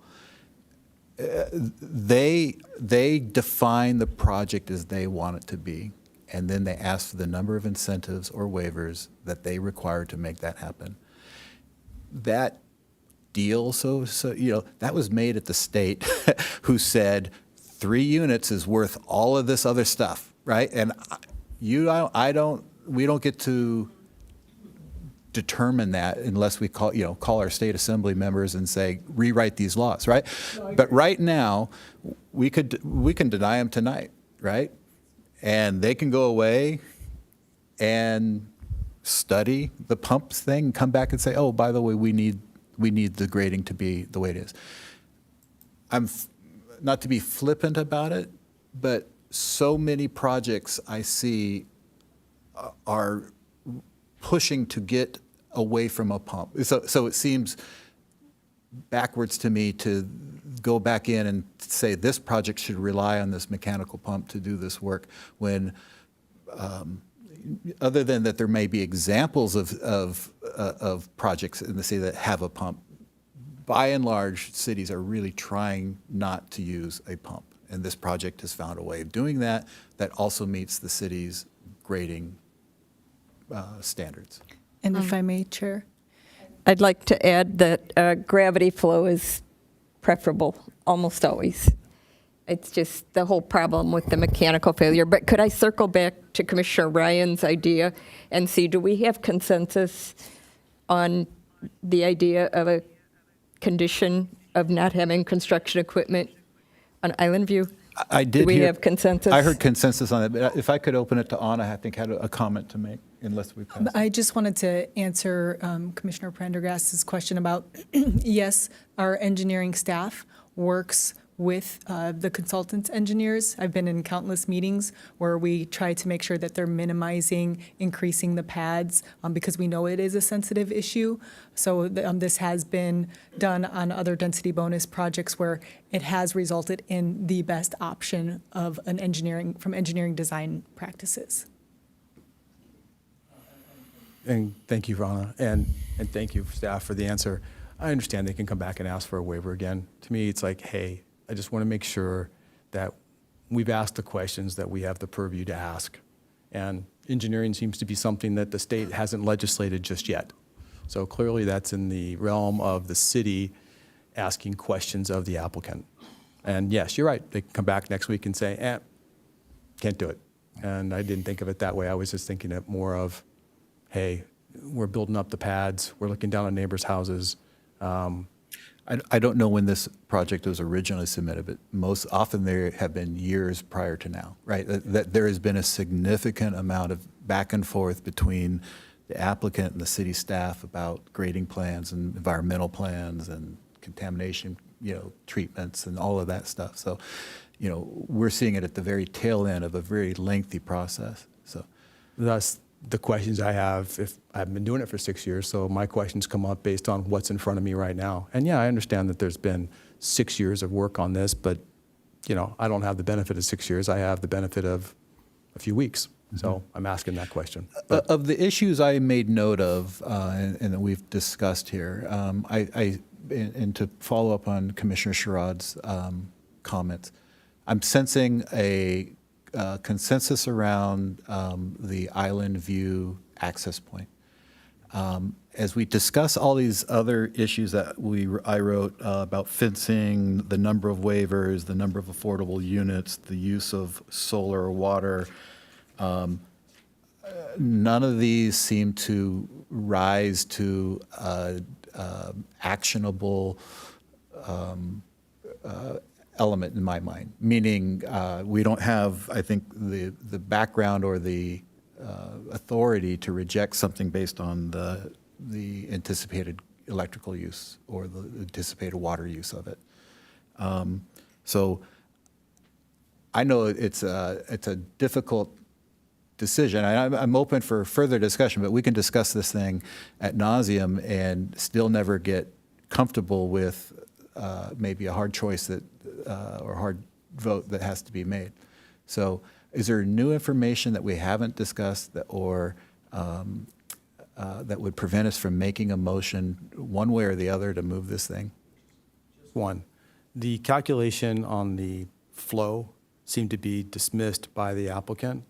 I'll ask the geotech question on the hydrology. He ended up with a quote of close to an 8 FR, value, and for his calculations, are you comfortable with that calculation, because that would mean a backup, that would mean an overflow. So that calculation, is that consistent with the staff's underwriting of the potential flow issue? That seemed to be pretty different from like an 8 versus a 1.5. That was a pretty big And number. just to be clear, I think it was 6.2. Oh, excuse me. Okay, I think the applicant, not the applicant, the speaker spoke to a. I wrote it down off of the speaker's slide. It was 6. Okay, I thought it was an 8. Anyway, that's 6 times greater than the 1.5, or 4.5 times greater. Staff is comfortable with the applicant's calculations. Okay, thank you. Okay. All right. I'm going to make a motion to approve the project with the condition that construction activity, and what I'd like to do tonight, if we are to this point, is make this in 2 different motions. One is to address the CUP, CDP. Well, I was going to do the other ones first, but. Okay. One is to certify the CEQA document, and then as a separate motion, we will tackle the design review and subdivision permit. I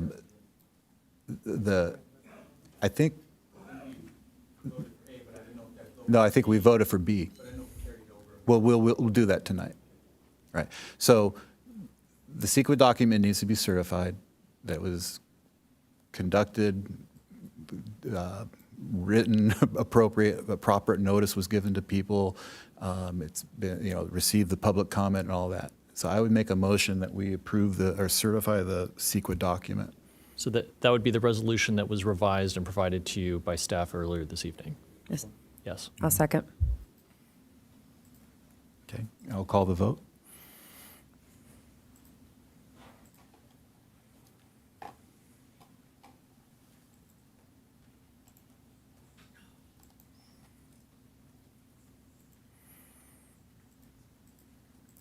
Okay, that motion passes 5-0.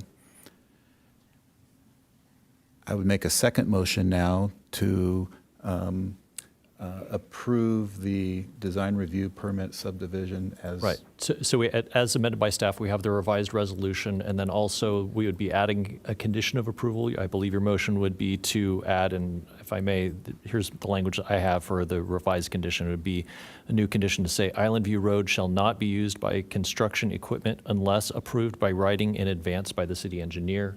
The reason that I think that we should allow that caveat is sometimes during construction, you absolutely need to have access for some reason, and if they can make the case to the city engineer, we should allow that to occur. Okay, I'd accept that. So I'll be the mover on that motion. You also need to include the option B. Oh, and, well, I think that was the revision that has happened, that it reflects Correct. option That's B in inclusive the of using current option B. resolution.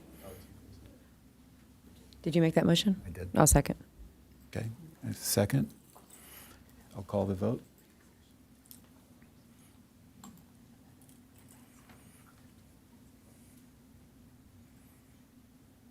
So I see that there's an abstention, that's fine. Our requirements are that you provide at least a one-sentence explanation of why you're having an abstention. At this point? Yes, well, I guess we should wait on the last vote.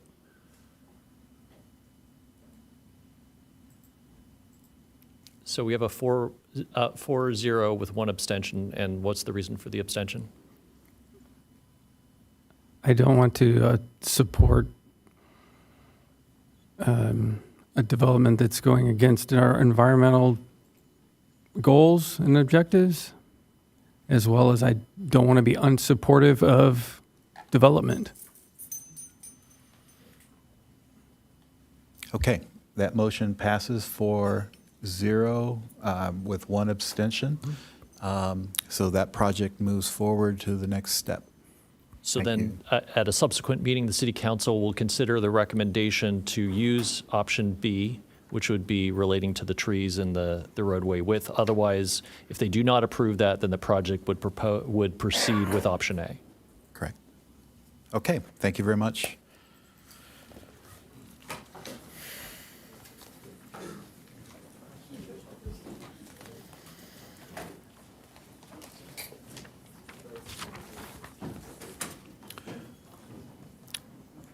Okay, we have one more item tonight, which is item 8B, the sanctuary.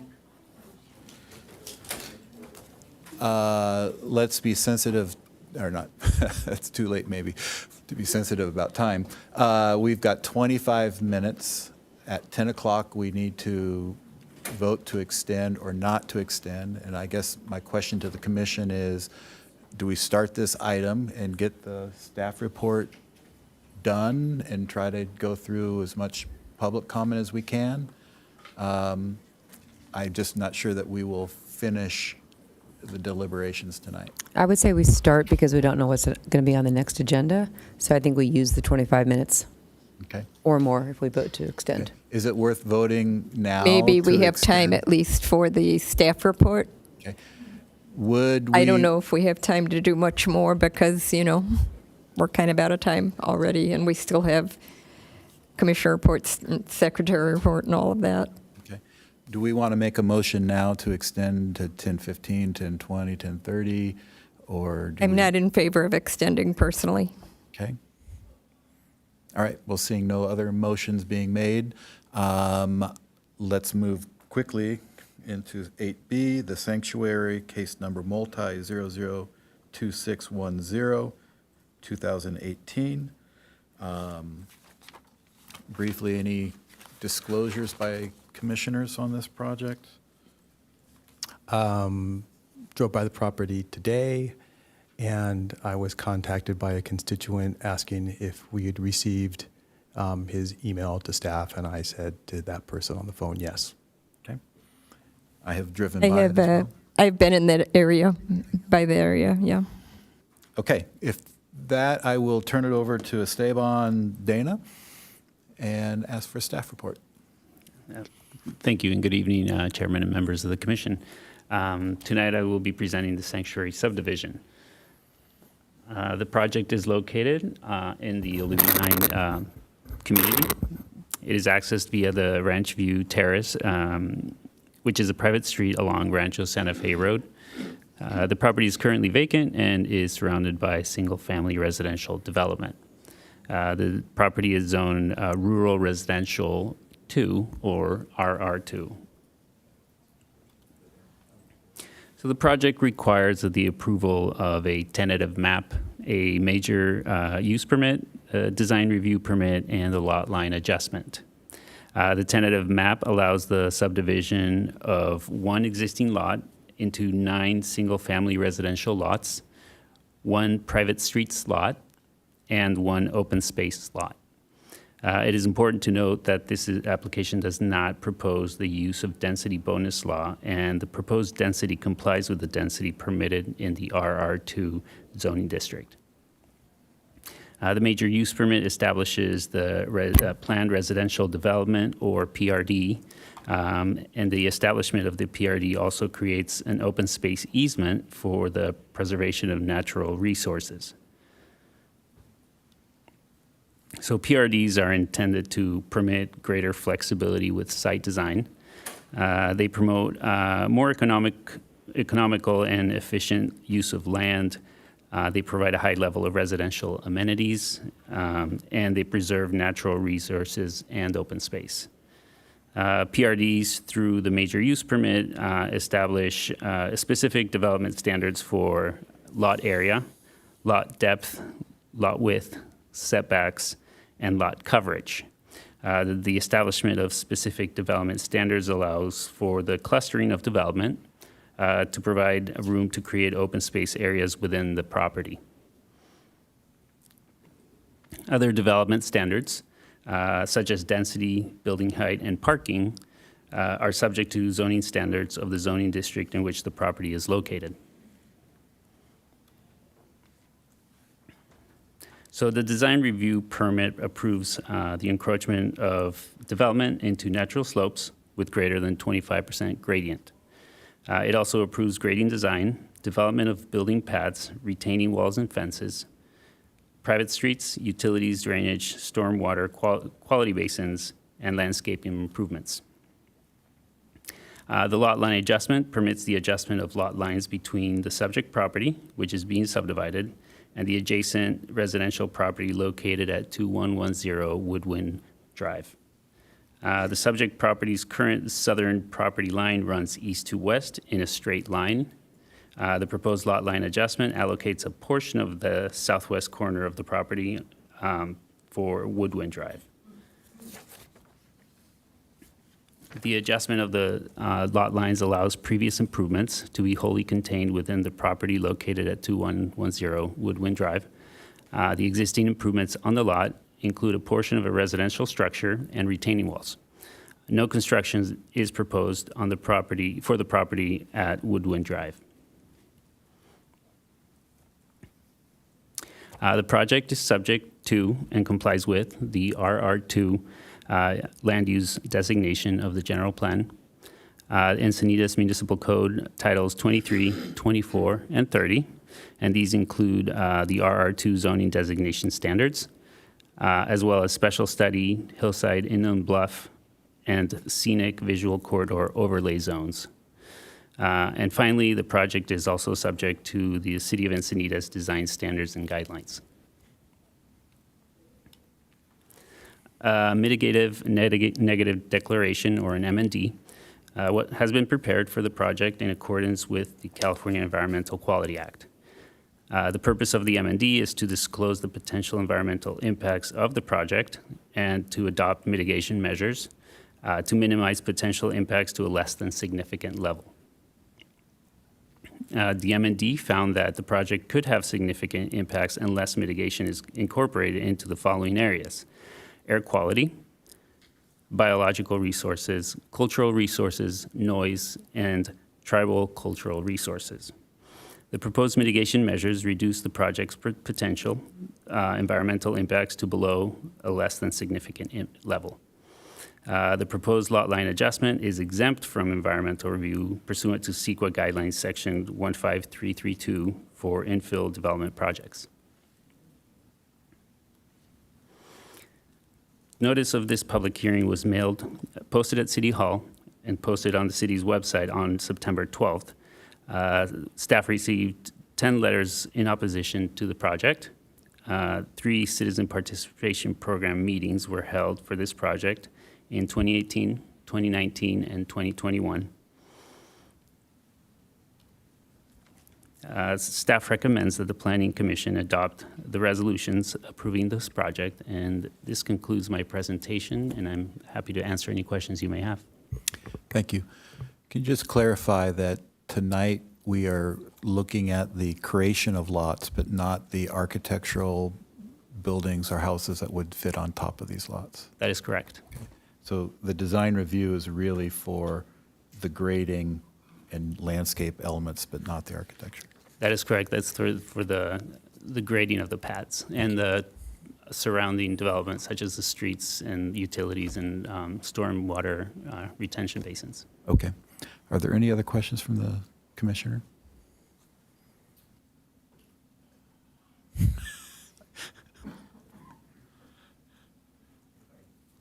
If I don't ask the questions tonight and the issue is continued, will I have a chance to ask questions of staff, clarification? Yes. That's what I thought. I have a question. Yes, please.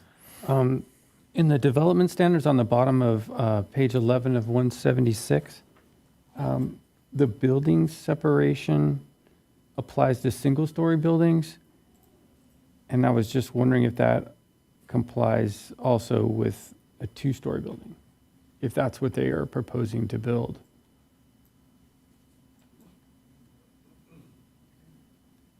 I'm sorry, can you please repeat that question? Yeah, so in the development standards on the bottom of page 11 of 176, there's building standards. They apply to single-story buildings, it states. And I was just wondering if that would also then apply to two-story buildings, or if that would have to be adjusted. Okay, so page 11 of the staff report packet? Yes. Okay, let me see.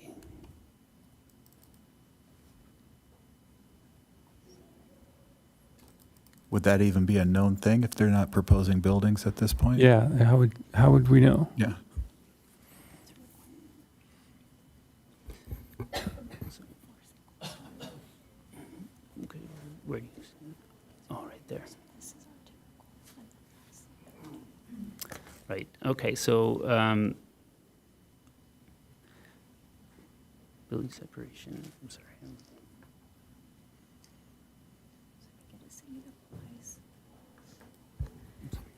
So Brett, to answer your question, looking at the staff report, for the planned residential development, for single-story buildings, the requirement for the separation between those buildings is 15 feet, which would be applied when they come in for the development of the homes on the lot. And then any building code standards would apply if it was 2 stories. So should that be in the report? Should that? It's not a standard. This is coming straight from the required standards in the PRD section, which does not address 2-story, so it would default to any building code standards.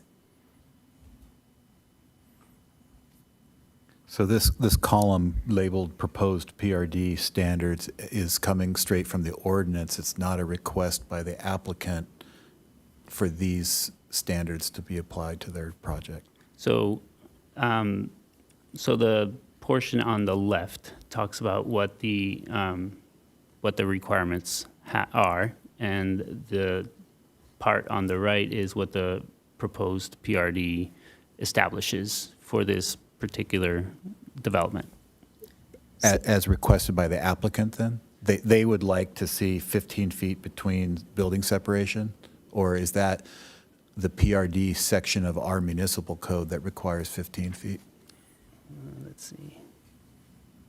Do you know what I think might be helpful is if someone explained what a PRD is as opposed to a different kind of subdivision plan. I think that would be helpful for everybody. Sure. So, and I can pull up that section of my. I'm sorry. Excuse me. I can pull up that section in the slide here. It talks about that. Okay. So, what the PRD does is it allows for the clustering of the development to be put on one portion of the entire property, so that you can use the rest of the property as open space. And so the PRD allows flexibility through the approval of a major use permit, flexibility in lot area, lot depth and width, setbacks, and lot coverage, as compared to the typical zoning requirement. So that's what the use permit is doing. It's setting up those parameters for that particular property in order to get it to cluster and create a smaller footprint on the property. I think it's important to note that we've got door number 1, door number 2, and door number 3 in terms of how we approve projects. And clearly a PRD is behind door number 3. We haven't seen door number 3, at least while I've been sitting here, which is not that long. But unlike a housing element site or a by right site or a density bonus site, this is none of those, correct? That's correct. So the applicant has decided to go down a PRD, and can you tell me, because they all might know, what other PRDs exist in the city of Encinitas so that the community can understand what a PRD looks like and maybe where there are some other ones, because basically what you've said is the standard lot width, the setbacks, and all those things under door number 1 and door number 2 don't apply here. Correct. So, and that's for the function of creating areas of open space. And so if you look at the screen, this is what the current number of PRDs throughout the city are, where they are located. There's, I believe, 39 currently. Some were approved after city incorporation. Many were approved before. So it's been a long-standing tool in the development of the city.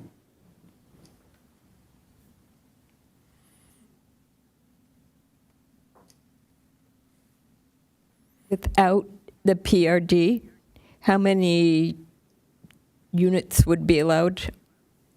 Sure. So the use of the PRD does not permit an increase in density as compared to what is allowed per code. So per code, this property is allowed 10 units, and the PRD does not allow anything more than that. Now, the subject project is proposing 9 units instead of 10.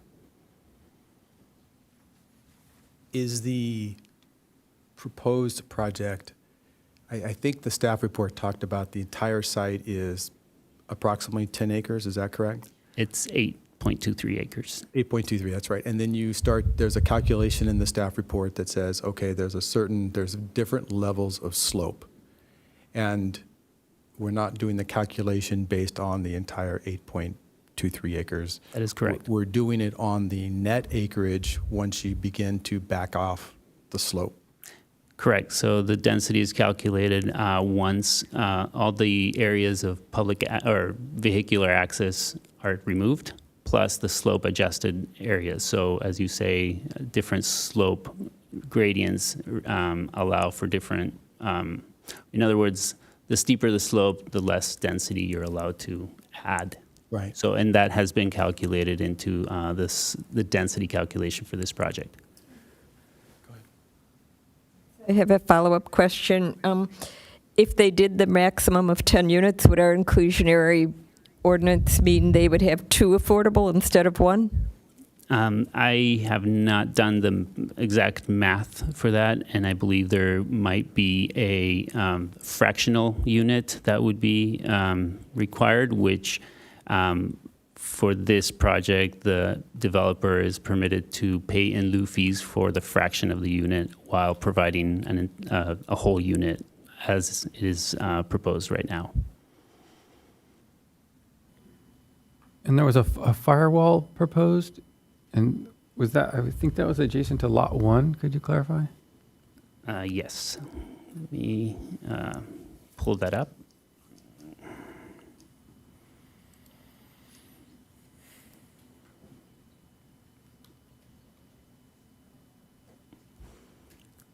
Okay, so there's a firewall that extends along the edge of the development. As you can follow I don't know if you can see my mouse throughout there. So that is designed to separate the open space, the natural open space, from both the fire buffer and the housing development. In my understanding, that is in lieu of the code of a 100-foot setback. That is correct. So we've gone, just for clarification, the green area is the open space. And if I also understand, this is a very high fire, severe hazard zone, or one of that combination of words. That is correct. So the calculation of how it comes to this particular dimension is studied through the fire protection plan, which is also looked at through the M&D. So there are certain features that the project can add to be able to decrease that 100-foot buffer and still maintain the fire safety that is required. And so the result is a 6-foot high masonry wall. Is that, I forgot how tall it is. I believe it's 5 feet. 5 feet. So the 5-foot masonry wall is in lieu of a 100-foot setback. That is correct. For the FPP. Per the FPP, yes. And it's a fairly common safety feature that is used to reduce the 100-foot buffer. Specifically in a fire hazard zone? Correct. I was also curious about Ranch View Terrace. Is that road going to receive any improvements? It seems to be just outside of the zone designated on the plot map. Mm-hmm. So is that not considered part of the project? It is, and I believe there will be improvements to it once. I believe there needs to be a connection to certain utilities that will require it to be improved. And what about landscaping along that road? Yes, I can show you that concept plan. There will be trees planted. That didn't come. Hold on. Okay, there we go. The landscape concept plan does show that there will be numerous trees throughout that drive in order to kind of buffer the development. I was also curious about the two homes that are just outside of that access area. Do they use that road to access those properties? With that, I can defer to the applicant. I'm not as familiar with this part of the property. Okay. I'd like to make a quick pause here. We are running out of time. I'd like to make a motion. We have people that have been here a long time, that we extend to 10:30 in order to get to through more public comment. I think we have six public speakers that wish to speak, and we have the applicant that's presumably here. That's at least a minimum of 30 minutes. So I'll put that motion out there and ask if there's a second for that. I guess if they, per the last project, if they speak tonight at 10 o'clock, they will be, generally speaking, it'd be up to the chair to open up. It's at our discretion. It's at your discretion. I feel like we're rushing it, and I would rather continue it to the next meeting, though I'm sensitive that a lot of people have shown up tonight to talk to it, and I hate that we didn't come to this decision maybe 2 hours ago. No, but just didn't know. I would like to continue. I appreciate people's time and place here, but I want to make sure that we give this item the full time and consideration of the commission and the applicant's presentation, which would take a few minutes, and people, the applicant to comment back to the presentations. So, okay, that's my opinion. Fair enough. So would you put that in the phrase of a motion? Go ahead. If I may, I just want to make it known that at the next hearing, it's the Quail Meadows Housing Element Site, which has had several hearings already and may be limited to number of hearings. And so I wanted to put that information out there for your consideration. I appreciate that, and but I do want to give the community of Olivenhain a chance to comment on this, and I'll be sensitive to the time required next week for Quail Gardens. Is there anything else that's on the agenda other than? There may be Quail one additional item on the agenda, and I cannot recollect which one that is. Oh, we talked about doing the work plan. The work plan. So if we could push that one to the following one. Okay, I'm seeing people raise their hands, so I guess a thumbs up or a thumbs down might be helpful before I make a motion to continue the meeting. If you want to keep going. I can't do that. I can't make a straw poll. Let's be clear. If we give everybody 3 minutes each, that's 18 minutes. If we give the applicant 12 minutes to give a presentation, that's a half an hour straight up, and that's I can't to say 10:30, and I then can't say we're no not to that. even past that. That's fine. I can't say no. I'll make a motion to extend the meeting to 10:30. Is that, or am I seconding your motion? Well, I guess that's seconding my motion. I'll second your motion. Okay. So now there could be multiple motions. Well, we can vote this one and see where it goes, and then make a motion after that. All right. So I'll call the vote.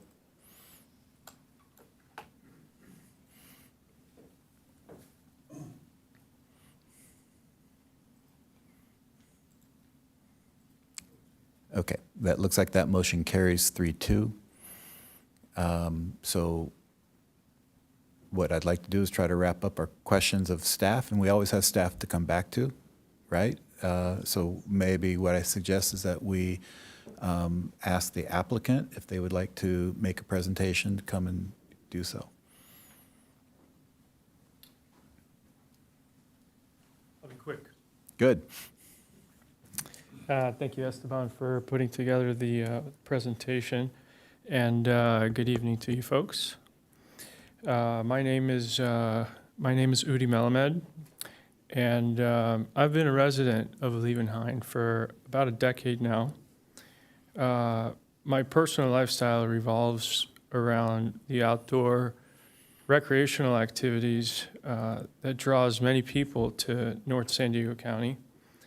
I run, I hike, and I cycle throughout the town several times a week.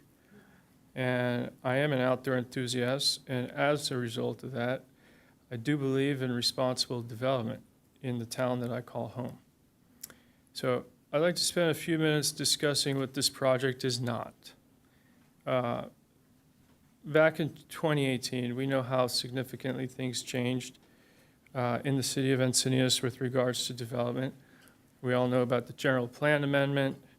We've had to deal with things such as R30 by right development, high-density bonus projects, and they've become more and more popular over the years due to the favorable state laws.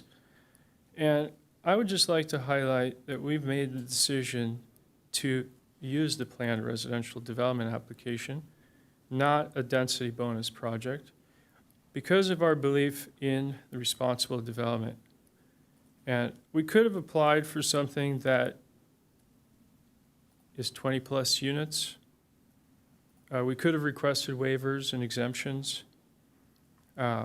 We could have designed a product that would undoubtedly be an eyesore for the community. However, our choice to apply for the planned residential development to subdivide the property into 9 lots reflects our commitment to the community, and our sense of responsible development. Our plan has taken great consideration for habitat, natural topography, and the surrounding neighborhood. We specifically designed the development area away from sensitive habitat and separated the habitat in such a way that it allows for the preservation in perpetuity. We have created a plan with the least amount of grading, cuts, and fills, as well as encroachment into steep slope. Even though our application does not include any home design, the Commission can clearly see the intent of the project is to deliver a single-family product in harmony with the surrounding neighborhood. I'd like to yield back the rest of my time unless there are any direct questions. And thank you very much for your consideration. Okay, thank you. And you have about 7 minutes remaining, Yes, should you I'd need like it to later. save that for later if I need to. Fair enough. All right. Unless there are any questions. Any immediate questions? Okay. If we could call the public speakers and. First, we have Andrea Bernard. Following. Okay. Okay. He already has time donations. Or anyone else who would like it, who needs it. Okay. Next would be Marianne. Oh, she does not wish to speak. Craig Callender. Following Craig will be Michael Heats. Thank you very much. Well, I'm Craig Callender. I'm a professor at UC San Diego. I've been living in Encinitas for 21 years. I urge you not to, I'm also the founder of the Institute for Practical Ethics and its director. I urge you not to approve this project. As climate change and biodiversity loss accelerate, must we, develop every single little postcard that's in Encinitas? Unlike many of the other projects you've considered, this one is one where you're developing particularly endangered land. You're developing South Maritime chaparral, which is endangered. And really one of the tallest, perhaps the tallest stand of tall trees in Encinitas, this huge grove that I think is 1.3 acres. That's home to many raptors and owls and all sorts of things. Now, if I thought for a second that this project would alleviate the housing crisis in any meaningful way, I would just shut up and I wouldn't even be here. But that's plainly not the case with this project. This is all about just money. And so the environment is going to lose in this transaction with some neighbors trying to get money at the expense of others. Now, there's a reason why this plot has not been developed for so long, and it's really because to do so you have to violate or bend in some clever way almost every single rule we have about grading, fire, water. I'm not an expert in any of those, and so I'll just make 3 quick points. One, and the main one is, when you make your decision, you should be absolutely clear that that biological field survey is completely, grossly inadequate. It's not accurate. I know a survey is supposed to be just a kind of representative snapshot of what's going on there. That is not representative at all. It's not even close to representative. So the survey says that there's something like 14 birds there.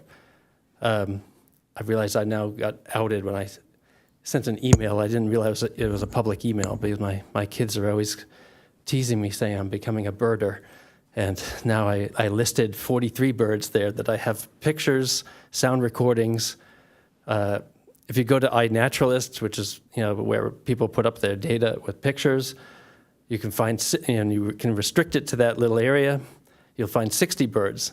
These are massive undercounts because people have jobs and don't always have cameras and stuff like that. Don't know about iNaturalist, and so probably you're talking about much closer to 80 birds or something species. They claim 14. Mammals, they claim 2. Easily you got 20, and I'll refer to the email I sent with the list of them. And again, we can back this all up with pictures and stuff. Plants is particularly outrageous. They have something like approximately 60. On iNaturalist, you'll get 386. So probably in real life, you probably have about 400, 500 different species there. And so this is not just like the little snapshot is just missing a few species here or there.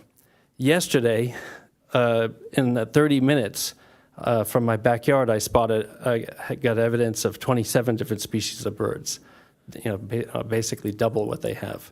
And so so you should know that survey is just completely and totally inaccurate. And then I had basically 2 comments or questions.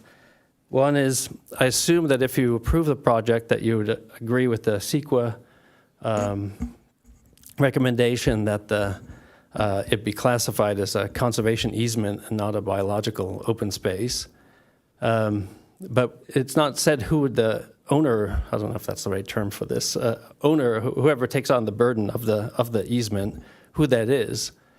And we all know that the people in that area can range from sketchy to legit. And without knowing who that is, we don't know which one. And so I don't know if we have enough information about that. My other point and last point, sorry to take up time, it's so late. We've been waiting here for a long time, is about the noise.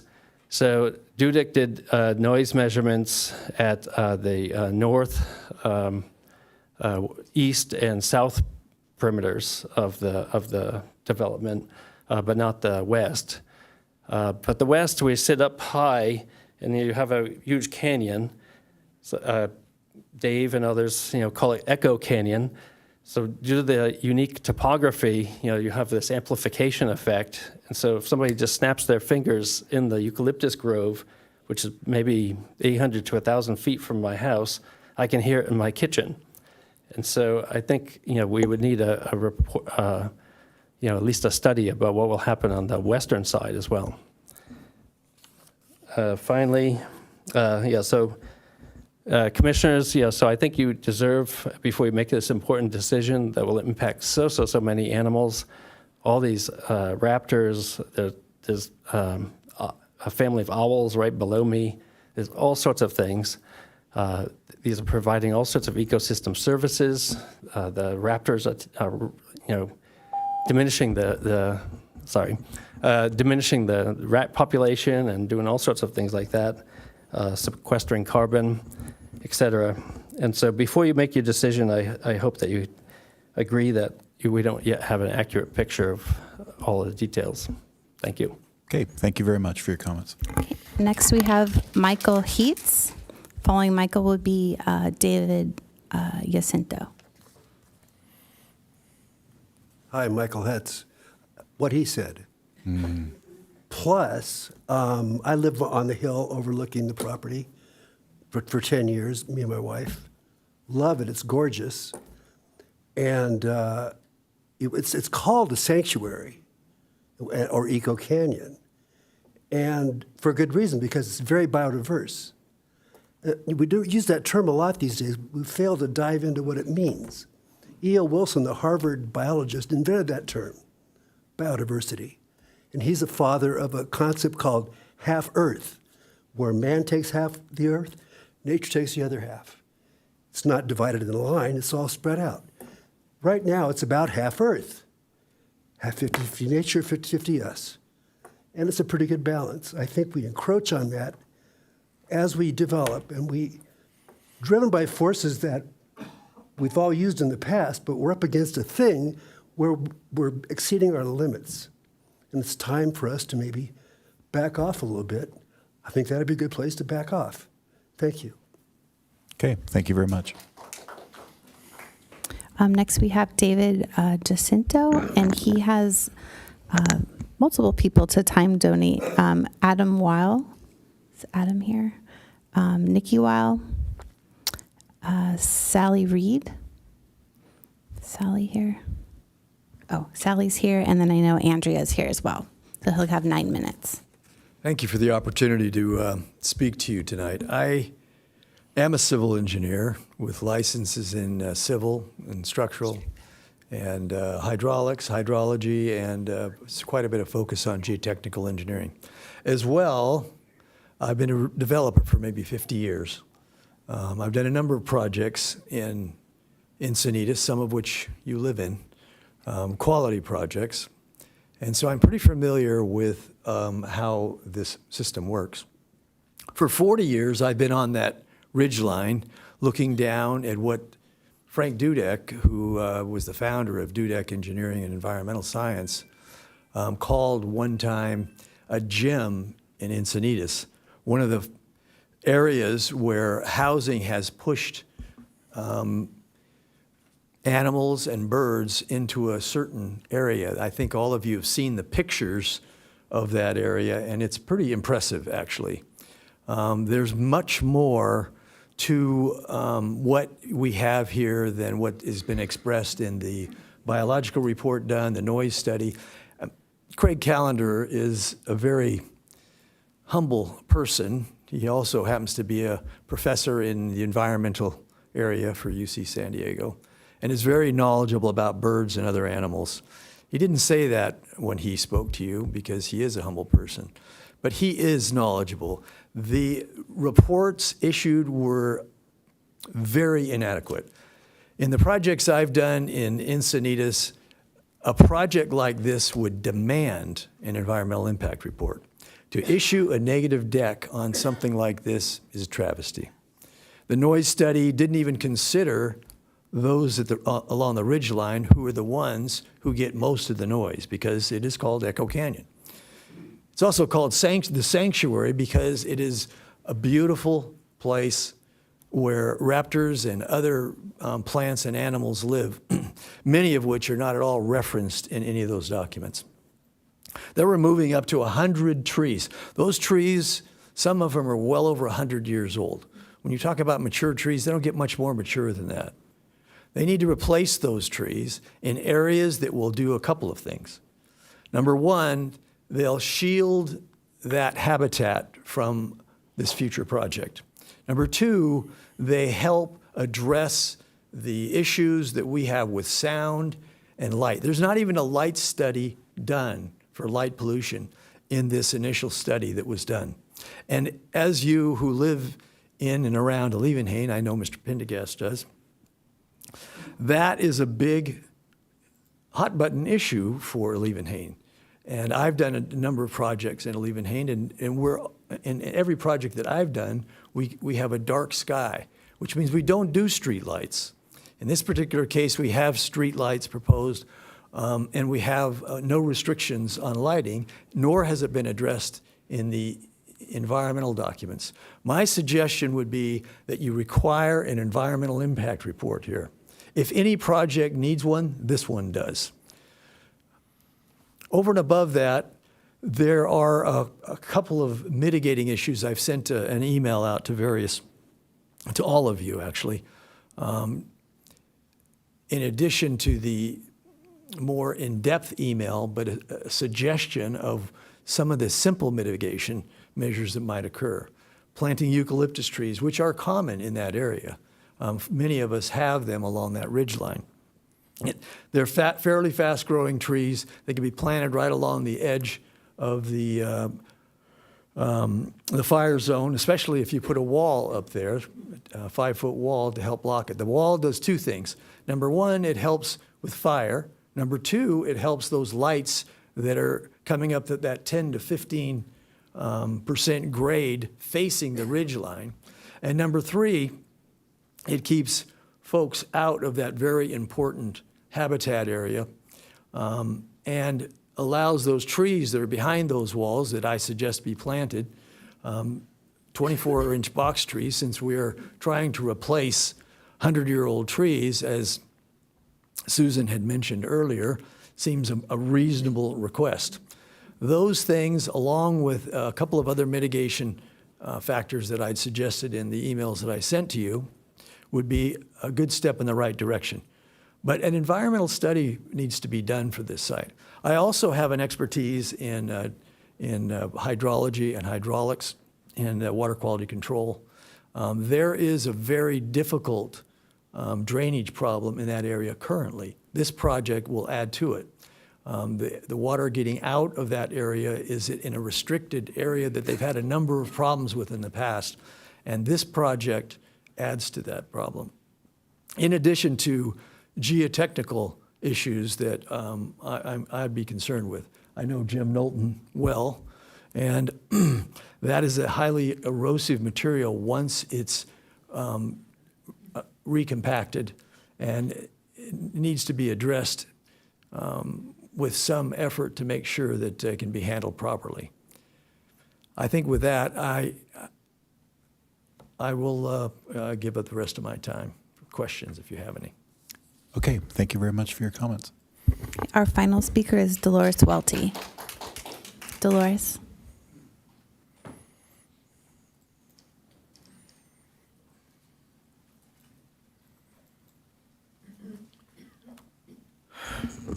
Dolores Welty. I would like to include by reference all the comments that were made tonight concerning this project. That's a good thing to say if you plan to sue. First of all, though, what I came up here for was to tell you you have a lot of power. I hear is that Dalton? I hear him tell you, well, our hands are tied, that this and that and other thing. And the first instance I had of that incorrect guidance was with the Clark property, when he himself didn't like one window on all that blank wall. You have every right to say, we don't like it, fix it. You have every right to turn these things back and have these proponents do as you wish. They have to follow the law, but they also have to please you. They have to have a design that you review and like. And that is the legal truth. I talked to Sheila Cameron, who was mayor of this city for a long time. She's appalled at the things you let pass by. I don't know how to grab hold of you and help you. I can't watch all of these things. I mean, I have 4 right there on La Costa to look at. Those of us You know, I fought the Batacatus Lagoon drilling, or not drilling, dredging. I fought that. And Sierra Club joined my suit. And we got a compromise. We couldn't win, and we should have won, because they turned a bird sanctuary into a fish habitat. And it's bird sanctuaries that are most valuable. Brackish wetlands in California are disappearing faster than salt ones. And when you have a bird sanctuary like this, you need to take care of it and fight for it. Who is going to own that property? What is going to happen to the set-aside? Ask for an EIR. You can get it. Thank you. Okay, thank you for your comments. Is that the... That's the last speaker. Okay, thank you. The applicant had retained 7 minutes, and we usually give you some time for rebuttal if you'd like to address anything you heard tonight.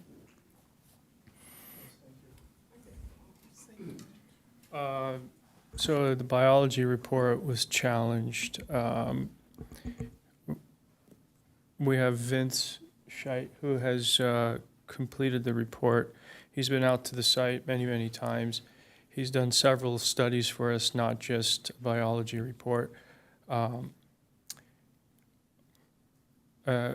don't know that you have found anything different over the years.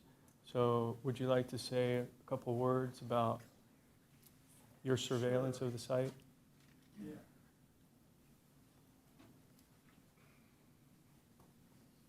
Good evening. Could you pull up the overall site plan?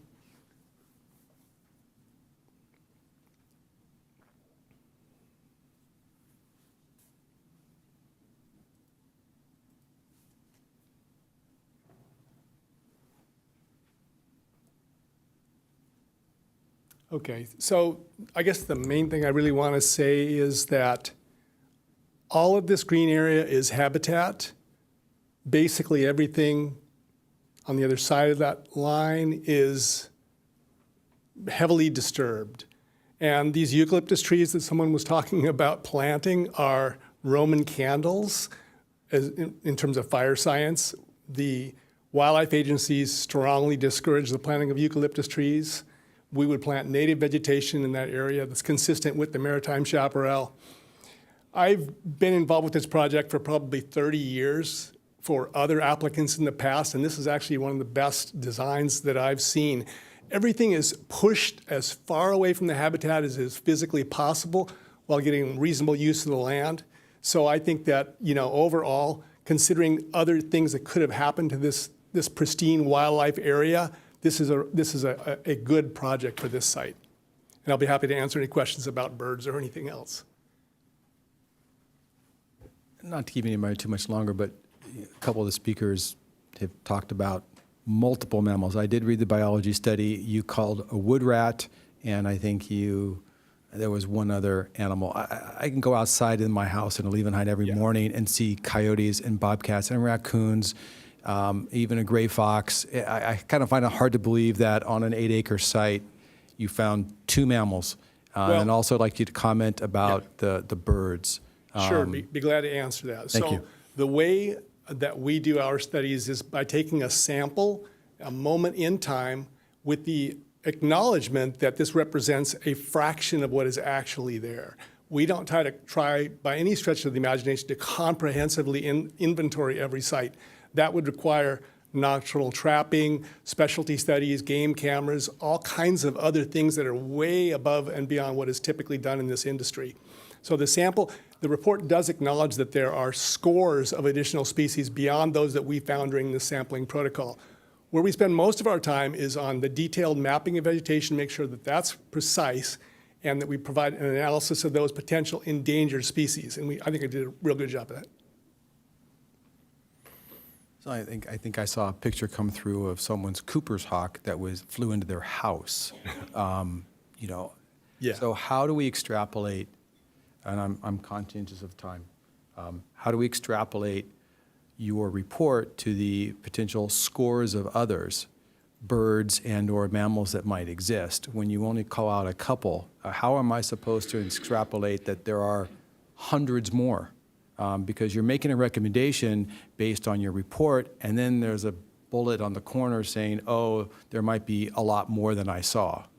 Maybe you went at the wrong times. I don't know. Sure, yeah, and again, we can do comprehensive analysis and do detailed trapping, nocturnal studies, put up game cameras, study it for as long as you'd like to get a more comprehensive species list, but it doesn't fundamentally change the results or the determinations, and that is, does this project adversely affect the natural area that we're conserving?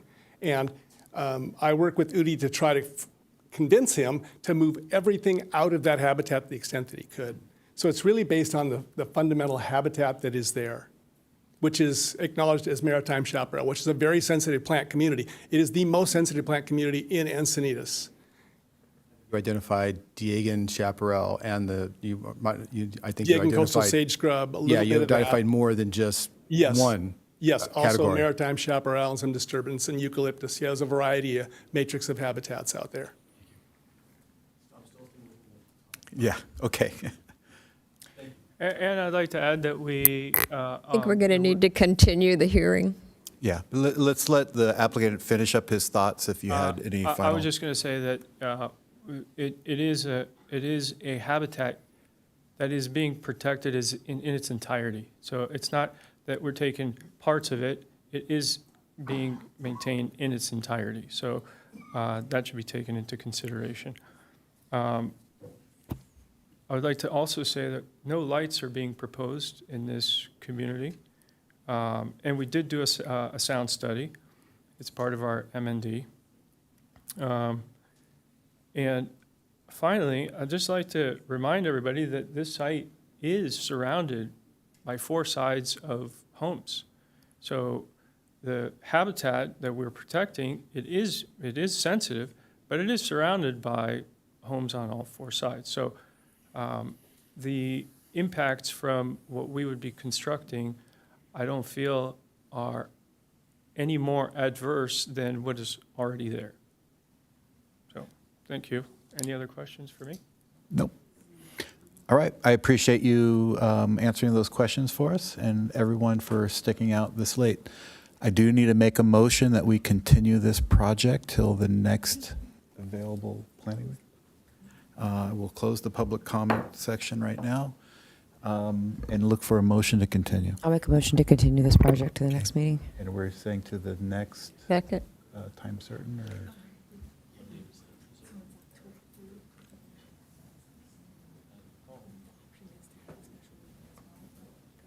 So the next regular Planning Commission meeting would be October 3rd. You can continue it to then, or if you would like to call a special meeting, that is also an option. The reason I point that out is because you have a large project on the next agenda. And I would like to clarify, the parking permit is on the same agenda as October 3rd as well.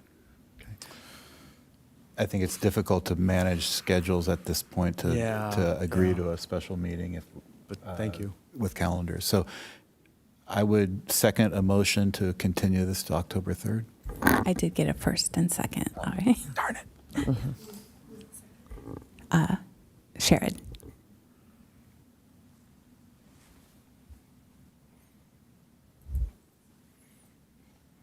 Okay, that motion, oh, I saw it on my computer. Oh, that motion passes 5-0. And with that, are there any future agenda items added by commissioners? Okay, are there any planning commission reports? No? And is there any secretary reports?